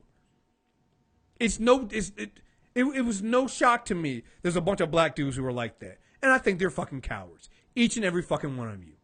You had no constructive criticism, but you jumped in the bandwagon of attacking black women. Yeah, you're a fucking coward. And I'm not ashamed to say that. Other thing I'm not ashamed to say is don't let Bernie Sanders get your ass whooped.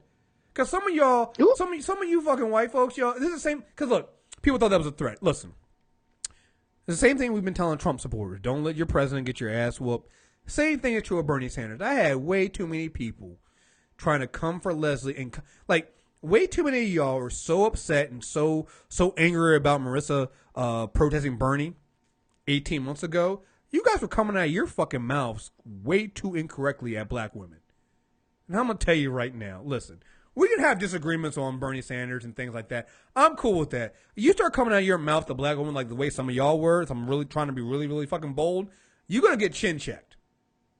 It might not be me. It might not be somebody I know. But you're going to get chin checked. And I ain't going to care. I'm not going to feel bad about it because you guys are fucking wrong. You're coming out of your fucking mouths thinking you can talk to black women any kind of way.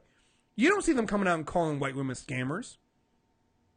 You don't see them doing that. You don't see the targeted harassment.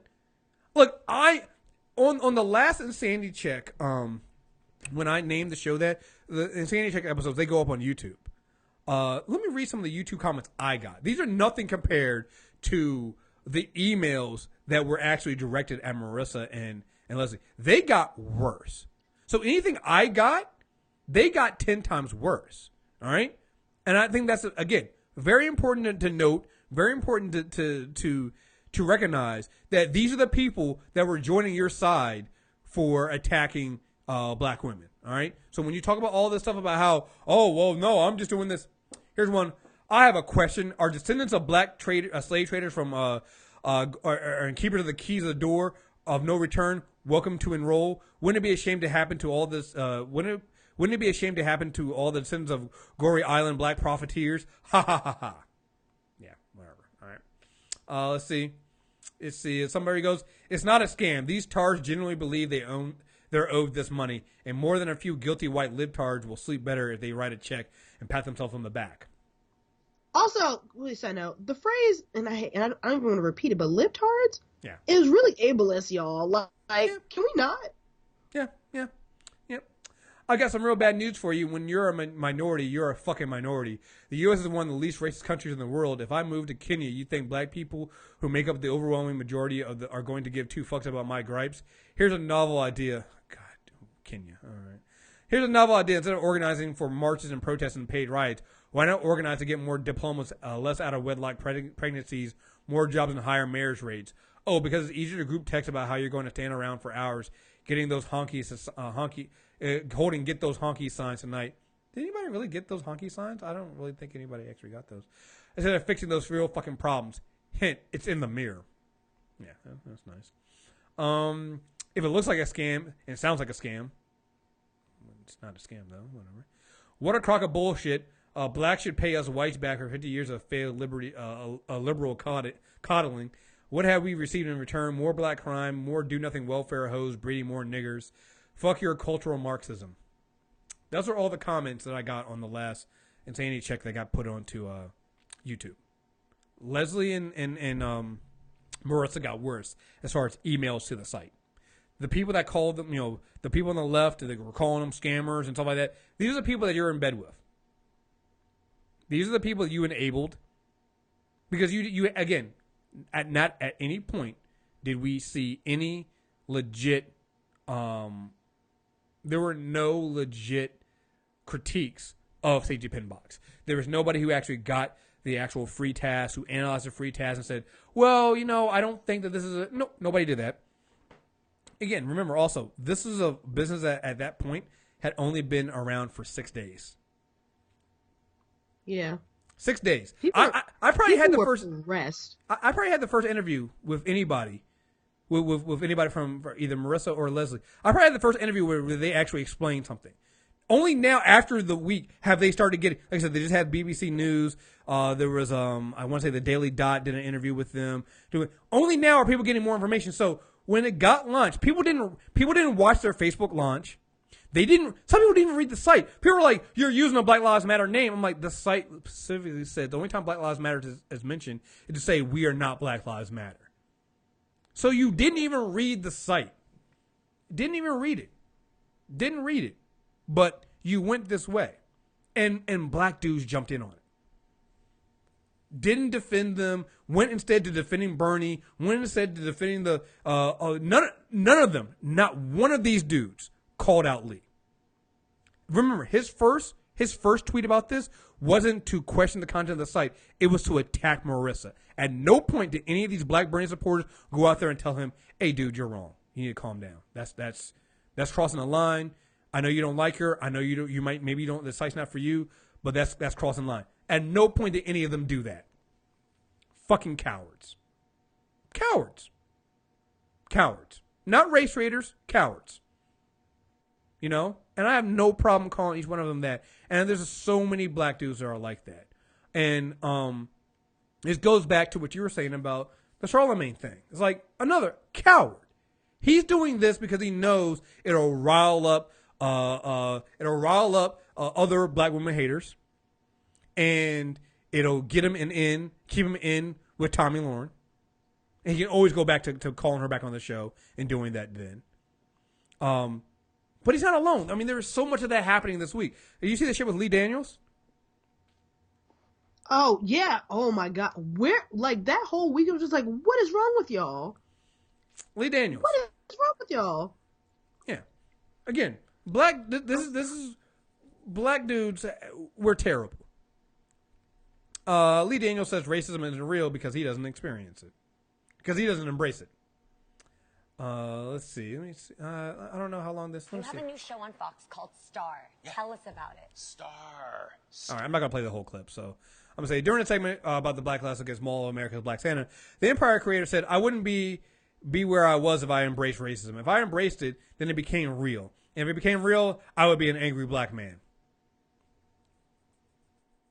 This makes no sense. Excuse me. Excuse me, what? That makes no sense. Excuse me? And there's a difference between embracing and acknowledging. So you just not going to acknowledge that people didn't have an issue with Empire being on Fox before it came on? You're not going to have an issue? You're not going to acknowledge that? What? Excuse me, you don't... If I embraced racism... Embrace, you said... Didn't Lee Daniels direct The Butler too? Like the movie about the black butlers in the White House? I'm pretty sure, yes. Civil rights era? We'll Wasn't that about race? We'll see if he just didn't embrace it. You know, you just don't embrace it. Yo, everybody's a head ass. Like, You just don't. Why? And the fact that he was like, he said that, but then also. Oh no, I got that. I know which one you're about to do. I got you on that one. Star co-creator Lee Daniels said he made the lead character of his new Fox drama a white girl because he instinctively felt the country needed to heal. During an appearance on the syndicated daytime talk show The Real on Tuesday, the producer said that he believes the U.S. is in the midst of a civil war. I thought it was important to address racial relations in America, Daniels said. We are truly, I believe, in a civil war. I think that when we understand that we are all one, that we will then understand America.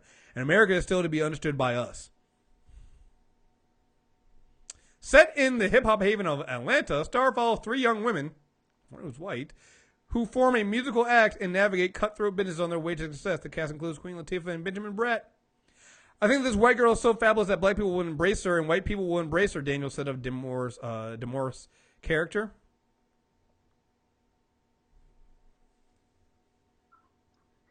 So I've seen a picture of it, and it's like Dreamgirls, but with a white lead. Like, they're really trying to make her like Iggy Azalea, like with 2 black background singers.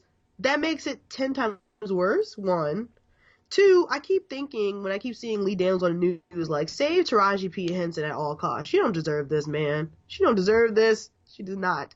Why? Why did you think that your show on Fox, which is probably going to be like a telenovela, was going to be a way to express the country healing?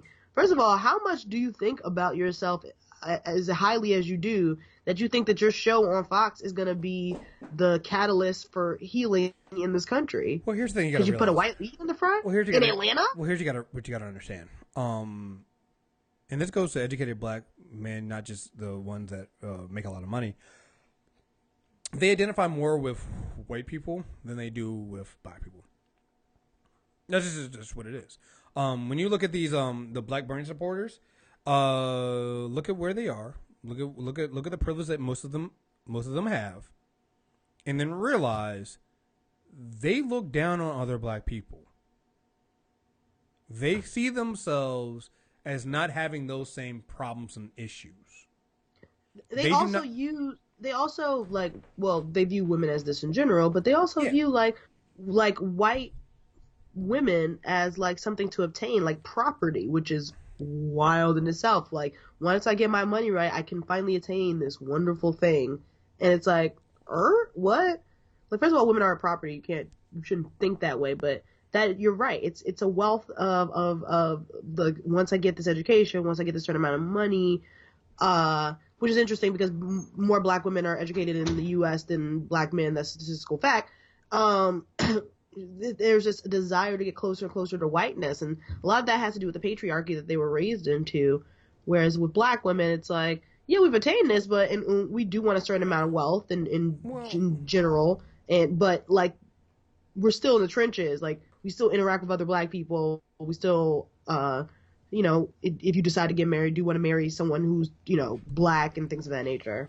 Well, when you see that some of these white liberals are the same ones that are also white liberals or leftists, whatever the fuck they're calling themselves. I'm gonna keep saying that shit because I don't fucking know and don't fucking care at this point whatever you identify as in terms of that. You're all the same to me.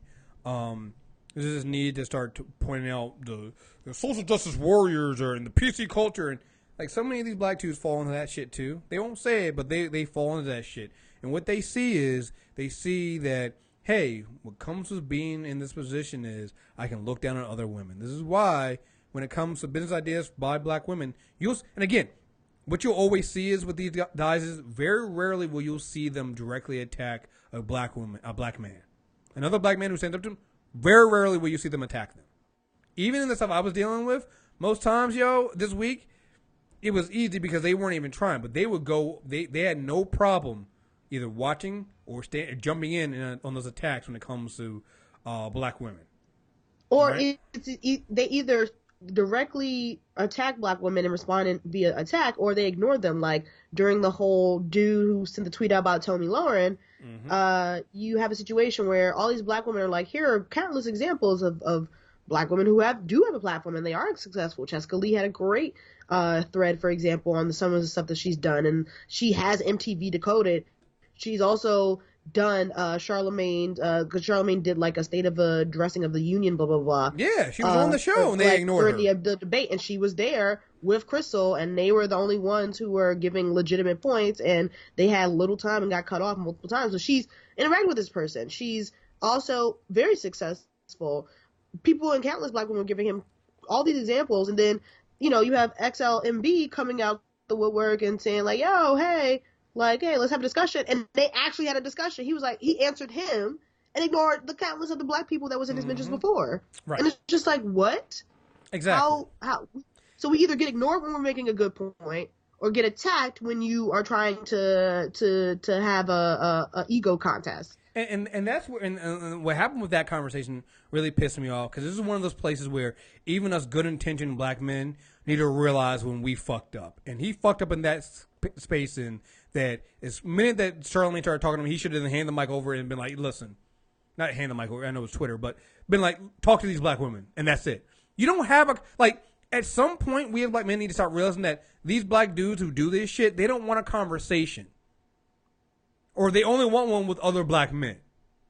They don't want to do what they need to do, which is talk to black women. And until that happens, stop fucking with them. Like, this idea to try to look and find the good in Charlemagne disgusts the fuck out of me. This is a dude who has a sustained history. I will never forget, again, Charlemagne's not something I really paid attention to, but I'll never forget that one interview he did on Vlad TV where he basically said that we all hit our women. We talking about Chris Brown and Rihanna. And basically downplay the fact that, oh, yeah, man, we all, you put your girl in the head like you've done that shit before. And I'm just like, no, we haven't. If you've done that shit, you're a fucking idiot, because you don't think that it's that serious. You don't think that it's a deal breaker. It seems like you haven't fucking changed. No, fuck you. He does that shit all the fucking time. His whole thing with trolling women over being called not wanting to be called females. I remember that shit. So at this point, not only if you haven't seen it yourself, let's say that for some reason you're living in Iraq and you've never seen Charlemagne do this shit. Black women have. Black women are telling you, fuck this nigga. What else is there to discuss? I mean, at this point, the idea should just be listen to black women. If you when in doubt, listen to black women. When in doubt, listen to them. Yep. We would be we would progress so much more if you would just listen to black women. Like, honestly, seriously. Like, we're the ones who, despite our personal interests, our best interests sometimes, if it helps overall people grow and develop, we will naturally not put ourselves first for the sake of the rest of humanity. And we still don't get listened to. You can see the numbers. 94% of us voted for Hillary. 94. Countless black women who were like, girl, I don't like Hillary. I know you know them personally. I surely know them personally. Mm-hmm. I'm one of them. But when it came time to get in formation, guess what the fuck we did? We got in formation. This is one of many examples of black women always putting ourselves first, always doing the groundwork, doing the lead work, being in the trenches, being on the ground in front of everyone and everything. And we either don't get the acknowledgement or we get ridiculed. It's never in between where we get the credit we deserve. Never. And so using the platform, it's not always about you having a conversation for black women. I'm a grown ass adult. You don't need to speak for me. And that's where I think XLMB definitely had a misstep. But it's about, hey, let me give you an example of somebody who used their platform for good. DJ Holder did a great thing. He He went on Twitter and was like, Black women, if you have any type of art and projects, I have a big platform, I would retweet it so that people can see it and so you can start getting more business. It's a great way of using the platform. Chris, you could do a great job of having Black women on the show and giving them the opportunity. Like, I'm still a freshly new podcaster. I've only been podcasting with Black Girl Nerds a little under a month, but you were the first guest thing I've done, and I've done more after that, but it's made me more comfortable on the mic, and that meant a lot to me. You've also given the platform for other people, like Broke the News on Safety Box with Leslie on here. So you use your platform for good. So you can help Black women without silencing them and shutting them out. Like, it's doable. You can do it. Yeah. So this whole posturing of, well, why aren't they doing a platform? Kind sir, you have a large platform. How many times are you uplifting Black women? Because last time I checked, a lot of the men who have these media platforms, because it's pretty much mostly men, they shun Black women. They don't bring them in, and when they do, they shut them down when they're on TV. So it's just like, what are you referring to? What are you talking about? Like, you have a platform. Why don't you bring these women up into the forefront for good and let them have that opportunity to shine, to podcast or like share with the world what they're doing? Yep. No, absolutely. We have an announcement later on during the Black Woman Shout Out for something we're going to do, actually, just kind of to piggyback over what you were saying about using the platform I have to help Black women. So I'm going to make that announcement later on when we get out of here. I'm going to cut out one of the great moments in white privilege, and I'll save it for next week because I know you got to get out of here in about 30 minutes. But I did want to, the Charlemagne thing, beyond just the Black woman thing, it pissed me off for another reason. And like, the Black woman thing was the number one thing that pissed me off at, right? But after I got that out of the way, the next day I came in and was like, listen, all right, now personally, beyond just the Black woman thing, the thing that pissed me off about this is this idea that somehow we as Black people, because Charlie had two tweets. The first tweet kind of made it general, where he didn't just focus on Black women. He said Black people in general. Then he realized that he could get more hits if he targeted Black and Latino women. But his first thing made it general about how basically Black people aren't using their platform right, and we're not building platforms like Tomi Lahren is. Now, we've already covered how Tomi Lahren didn't build shit, all right? It's a pretty young white woman that got picked up by other already established networks and got modeled and built into what she is today. This is the normal model for most things that you see now with white people. They have already they get breaks that we Black people don't get. Black people, on the other hand, we built from scratch. Now, I've been on Twitter since 2008. I've watched so many, mostly Black women, go from literally just having a few people on full followers on tweets to now having books out, now having HBO deals, now being editors of major papers, and like, I've watched this happen. That shit is not easy.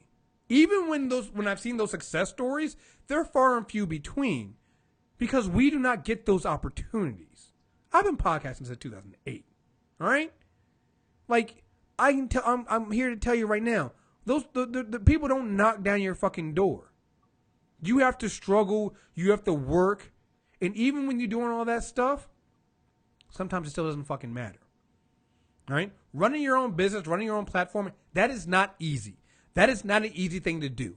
People make it seem like, oh, well, just use your platform and do this. There is a certain amount of luck and randomness that comes into who blows up and who doesn't. All right?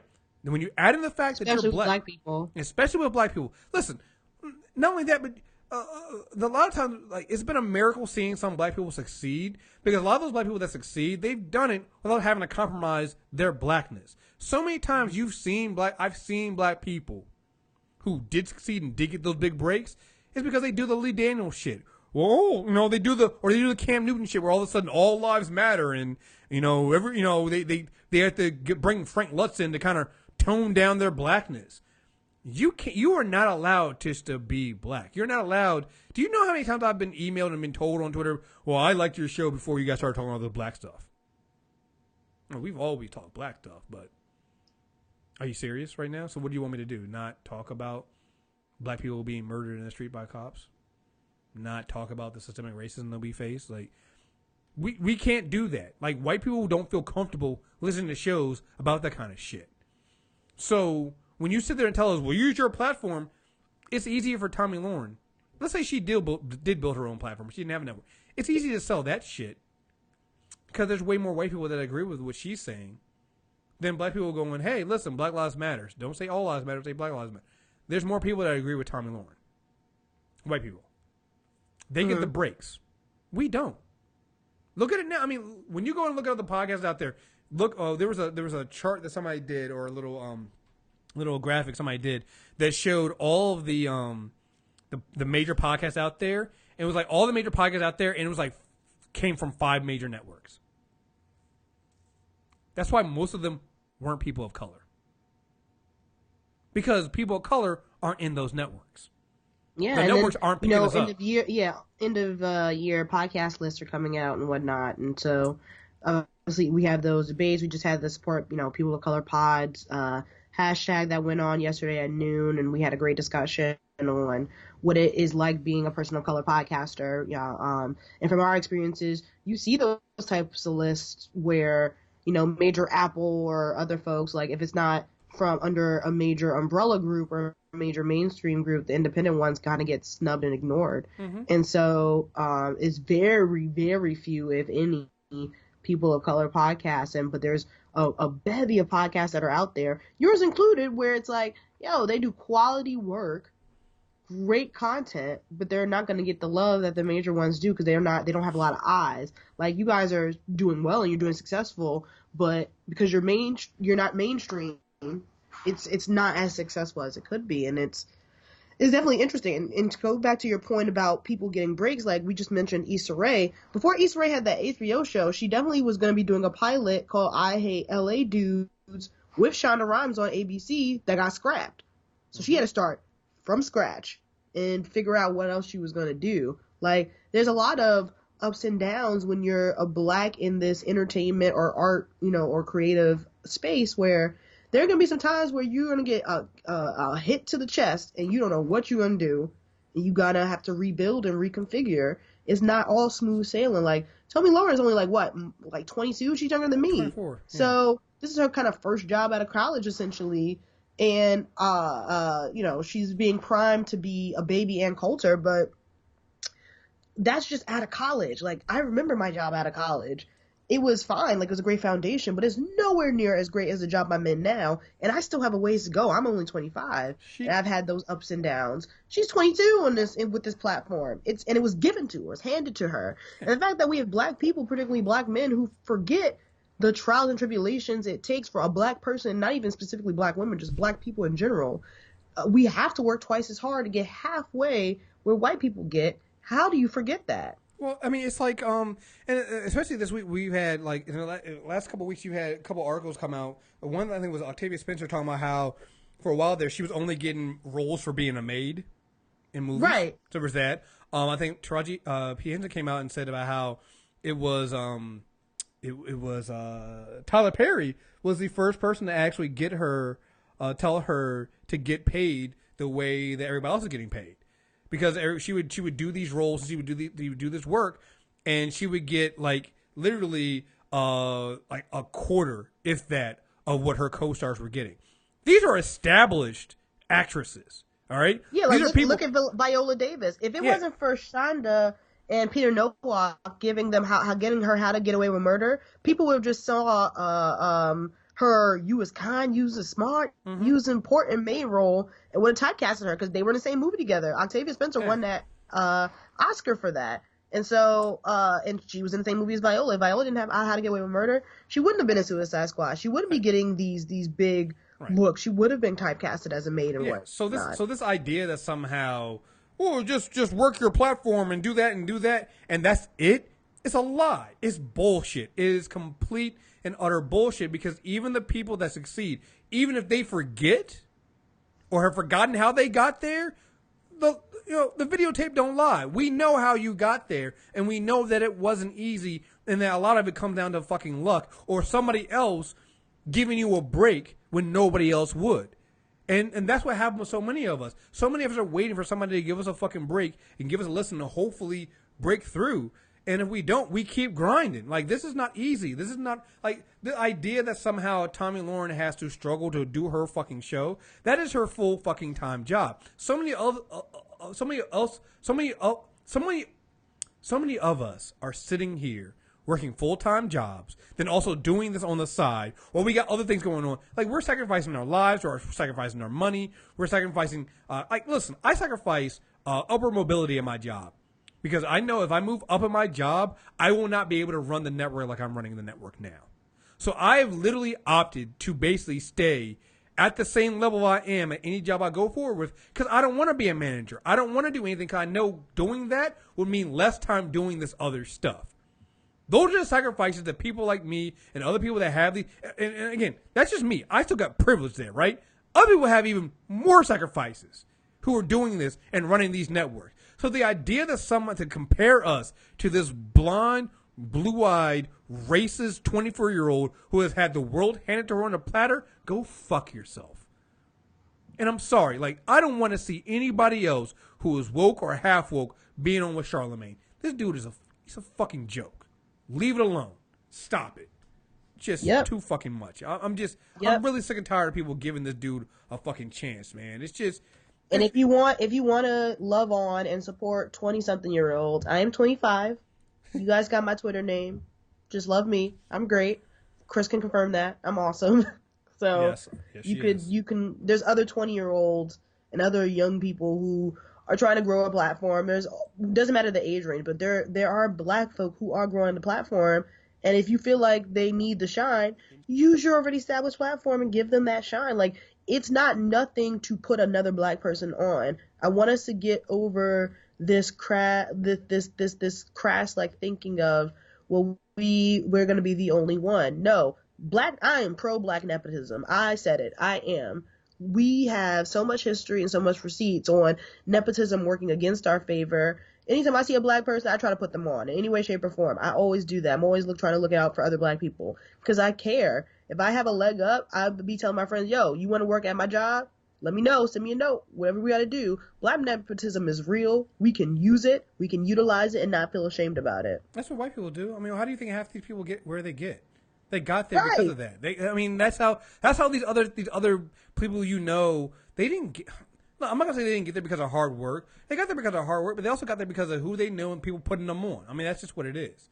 Let's not act like this. And that's what I'm saying. Like in 2017, we all gotta be scammers, fam. Like, scam the fuck out of these white people. Use black nepotism. Do what you gotta do to get you and your folks ahead. Like, I'm always about black liberation, whatever that comes in whatever form, because I truly believe like there is various forms of what liberation is. Liberation might be the job that you always wanted that you never thought you got. I found freedom in changing my job to something I love to do, where at my previous job they told me I wasn't going to be able to do it. I found a bit of freedom in that. It's not full freedom, but it's some type of freedom that I found. So whatever black liberation comes in whatever form to you, we together can do it. If you were down for the cause and you support all types of black people, every type, every intersectional type of black, then together we can use black nepotism and scam white people. I'm so about it. Yep.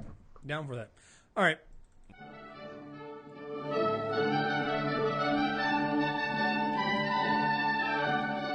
All right, quickly, great moments of white privilege. I had to narrow this down to one. I had two.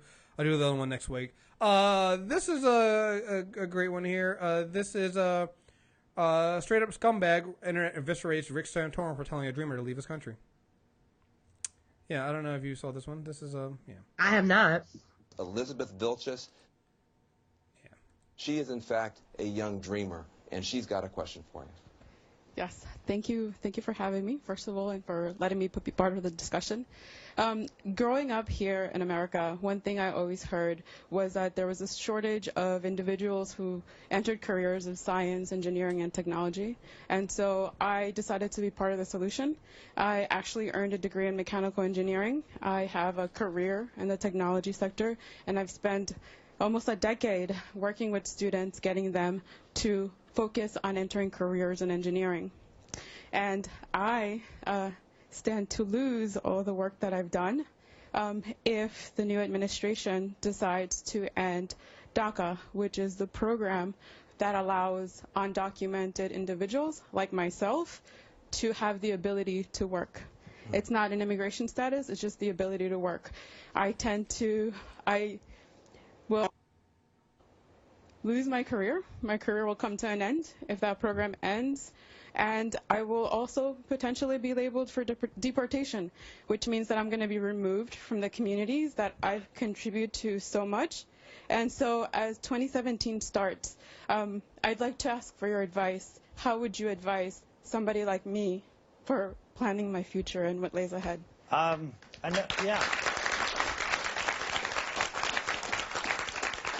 Just so you know, the look on his face, you can tell Rick Santorum is about to be a scumbag. Oh, yeah, of course. My own personal story is my father came to this country and was 7 years old. And the reason he came when he was 7 years old is because he wasn't allowed to come here. Wait, how old until were he you? was 7 years old. I was 7. So, he was 7 years old. Right. So, and he wasn't allowed to come because there was a law in place that he couldn't come. My grandfather was here and spent the first 7 years living in America, working in America, but was not allowed to be with his family because of the immigration laws at the time. And I remember asking my father how, and he was in Mussolini's Italy. Not a very, very, very pleasant place to be. And I remember asking him, and he hated Italy because it was a horrible childhood in his mind. And I asked him, I said, you know, did you ever resent America? He said, no, America was worth the wait. It was worth doing it the right way. And I think what most people in America feel is that you've been given a tremendous benefit by being here in this country. You just described something that I don't know what country that your parents came from. But my guess is you wouldn't have had the opportunities to be able to accomplish what you have. My final point is you have the ability to go to any other country right now and apply those wares and be successful and then reapply to come back to America if you so choose. So do you, Senator, Can I answer you? Sure. This motherfucker told a dreamer who didn't come to this country, her parents did,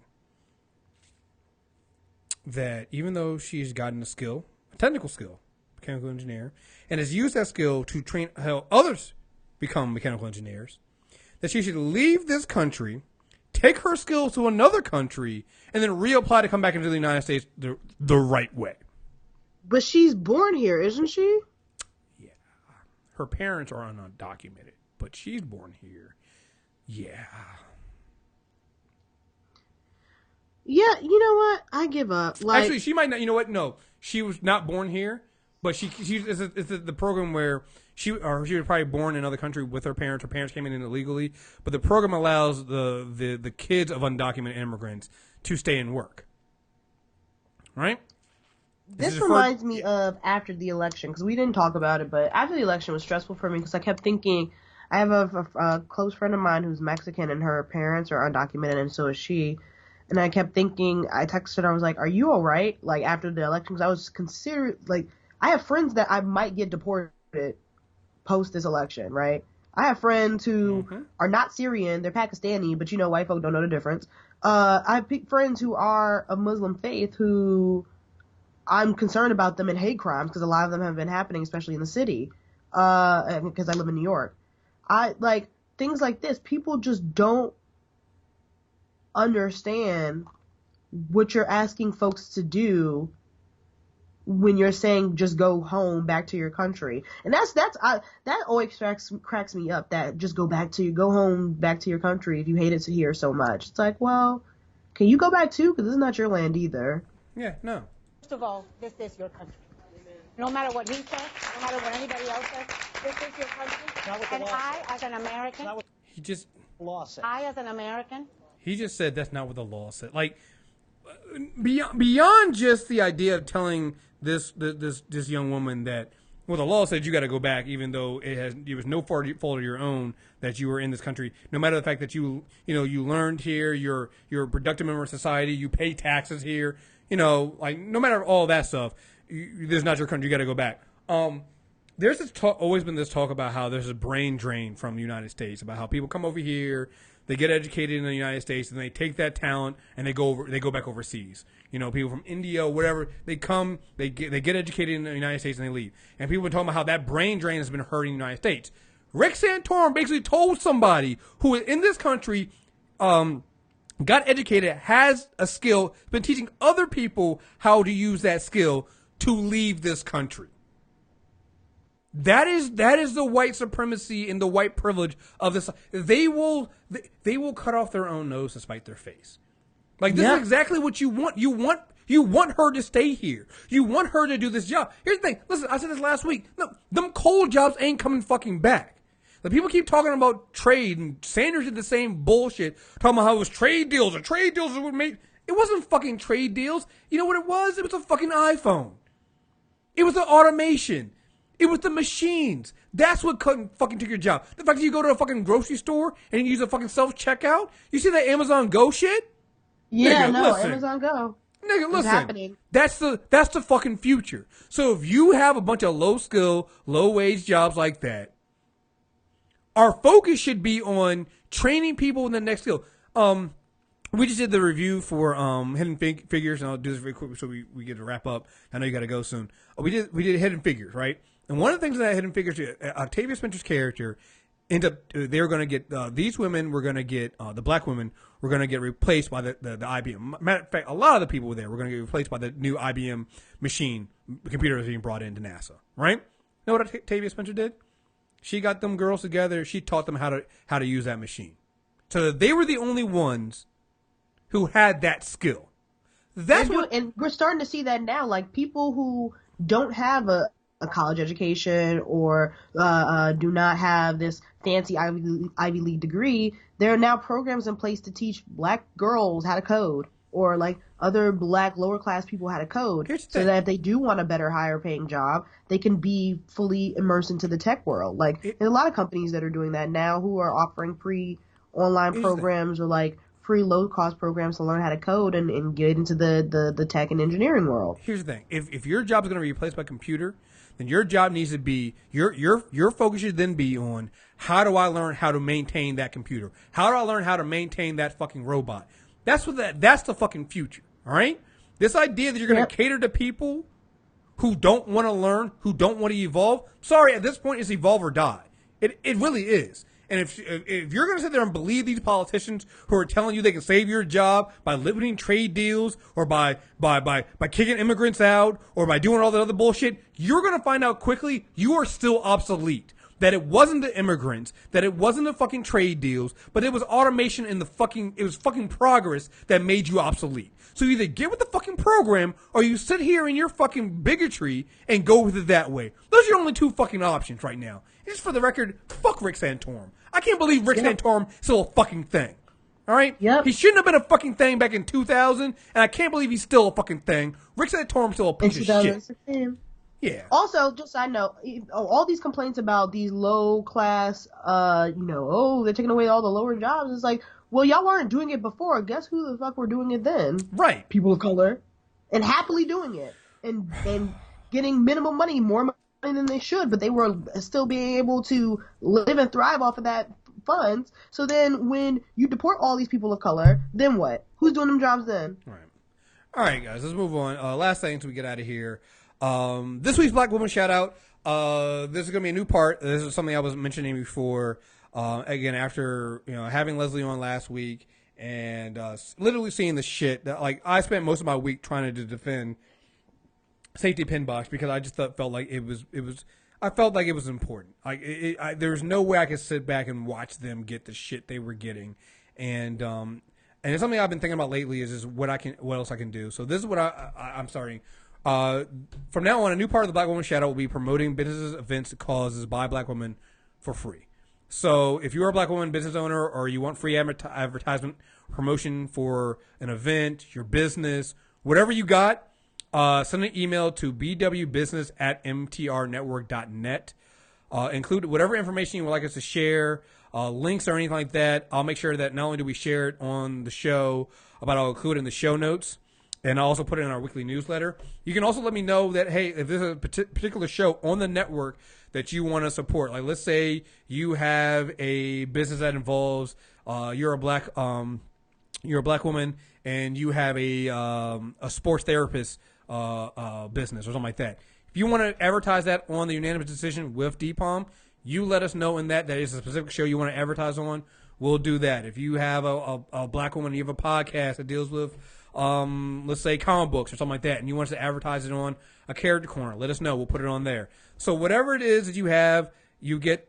Again, we have thousands of listeners. We get thousands of hits. I mean, like I said, we have over 1.5 million downloads total here. If we can get your stuff out there, it's free. You don't have to worry about, charging for advertising or stuff like that. I feel like if we can boost it, we will. So that's what we're going to do. So again, the email is bwbusiness@mtrnetwork.net.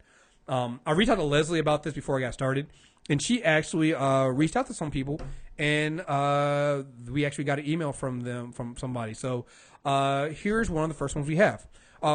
This was from Claretta Freeman. She says, we have a breastfeeding support group called Black Breastfeeding Sisterhood. We meet every first and third Monday from 3 to 5 p.m. at Willow Tree Family Center at 3333 South Pennsylvania in Langston, Pennsylvania. We serve food, and older kids and supportive family members are welcome. It is co-facilitated by Claretta Duckett Freeman and Namia Muhammad, who are certified lactation counselors. So again, I'll put that information out there. Again, if you're in the area or some people that this might benefit, please spread it around and let it out there. Like I said, it's the least we can do for boosting businesses and events by Black women out there. And if you know somebody out there, or you're a Black woman yourself that has a business or an event or something you want boosted, again, do not hesitate. There are no strings attached in here. If we start getting enough, I'll create a form on the site to do it, and then we'll also put a site out that has that stuff there as well. So send me what you have, and we'll put it on whatever shows we have to get it out there and boost and signal boost that stuff. So, Joy, do you have a Black woman shout out? Yeah, first of all, I just wanted to say that is really awesome. Chris, that's a great way to use your platform like we talked about before. So thank you for that. That was awesome. I'm going to shout her out because I accidentally called her name in the beginning of the intro. I'm going to shout out my best friend, Siobhan. My best friend, Siobhan, she is a teacher in D.C., and she's very brilliant, and it's her birthday this weekend, so I'm here in the DMV area celebrating her birthday, and I just wanted to shout her out. Awesome. So, all right, Joy, thank you very much. Hey, we did it right at 12. Like, I look at the time. Thank you, Chris. It's right at noon. We're going to wrap this up. I can finish watching the Addams Family and get ready for this next this other podcast I got to do. Joy, as always, thank you very much for joining me. It's always a pleasure. Thank you for having me. You have a wonderful holiday. This is my last guest podcast on the MTR network before the new year. You're acting like you're not going to bully me into having to be on a show in January or February sometime. So you're acting like you need that. No, I know, but I was just trying to be sentimental. Thanks for cutting that out short, Chris. Appreciate it. No problem at all. And I want to thank everybody out there for, again, I didn't include it in there, but I'm always going to mention them too. SafetyPinbox.com. Go and check them out. Leslie and Marissa have now been doing a lot of press now for this. I think it's a brilliant idea. I would not have brought her on and asked her about that if I didn't really believe in it, and I really, really believe in what they're doing there. So please help them out. And also, again, if you're a Black woman out there, you have anything you need to promote.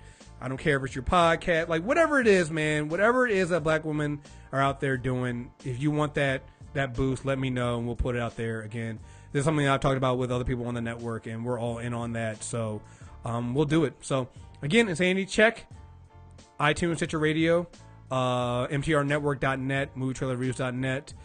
We have a lot of stuff coming out for the rest of this year and for beginning of 2017. I still got to figure out who's going to be on the 2017 movie preview stuff. We got a lot of stuff to talk about with that stuff. And yeah, folks, thank you guys very much. And until next time, we are out of here. Peace. Bye, guys.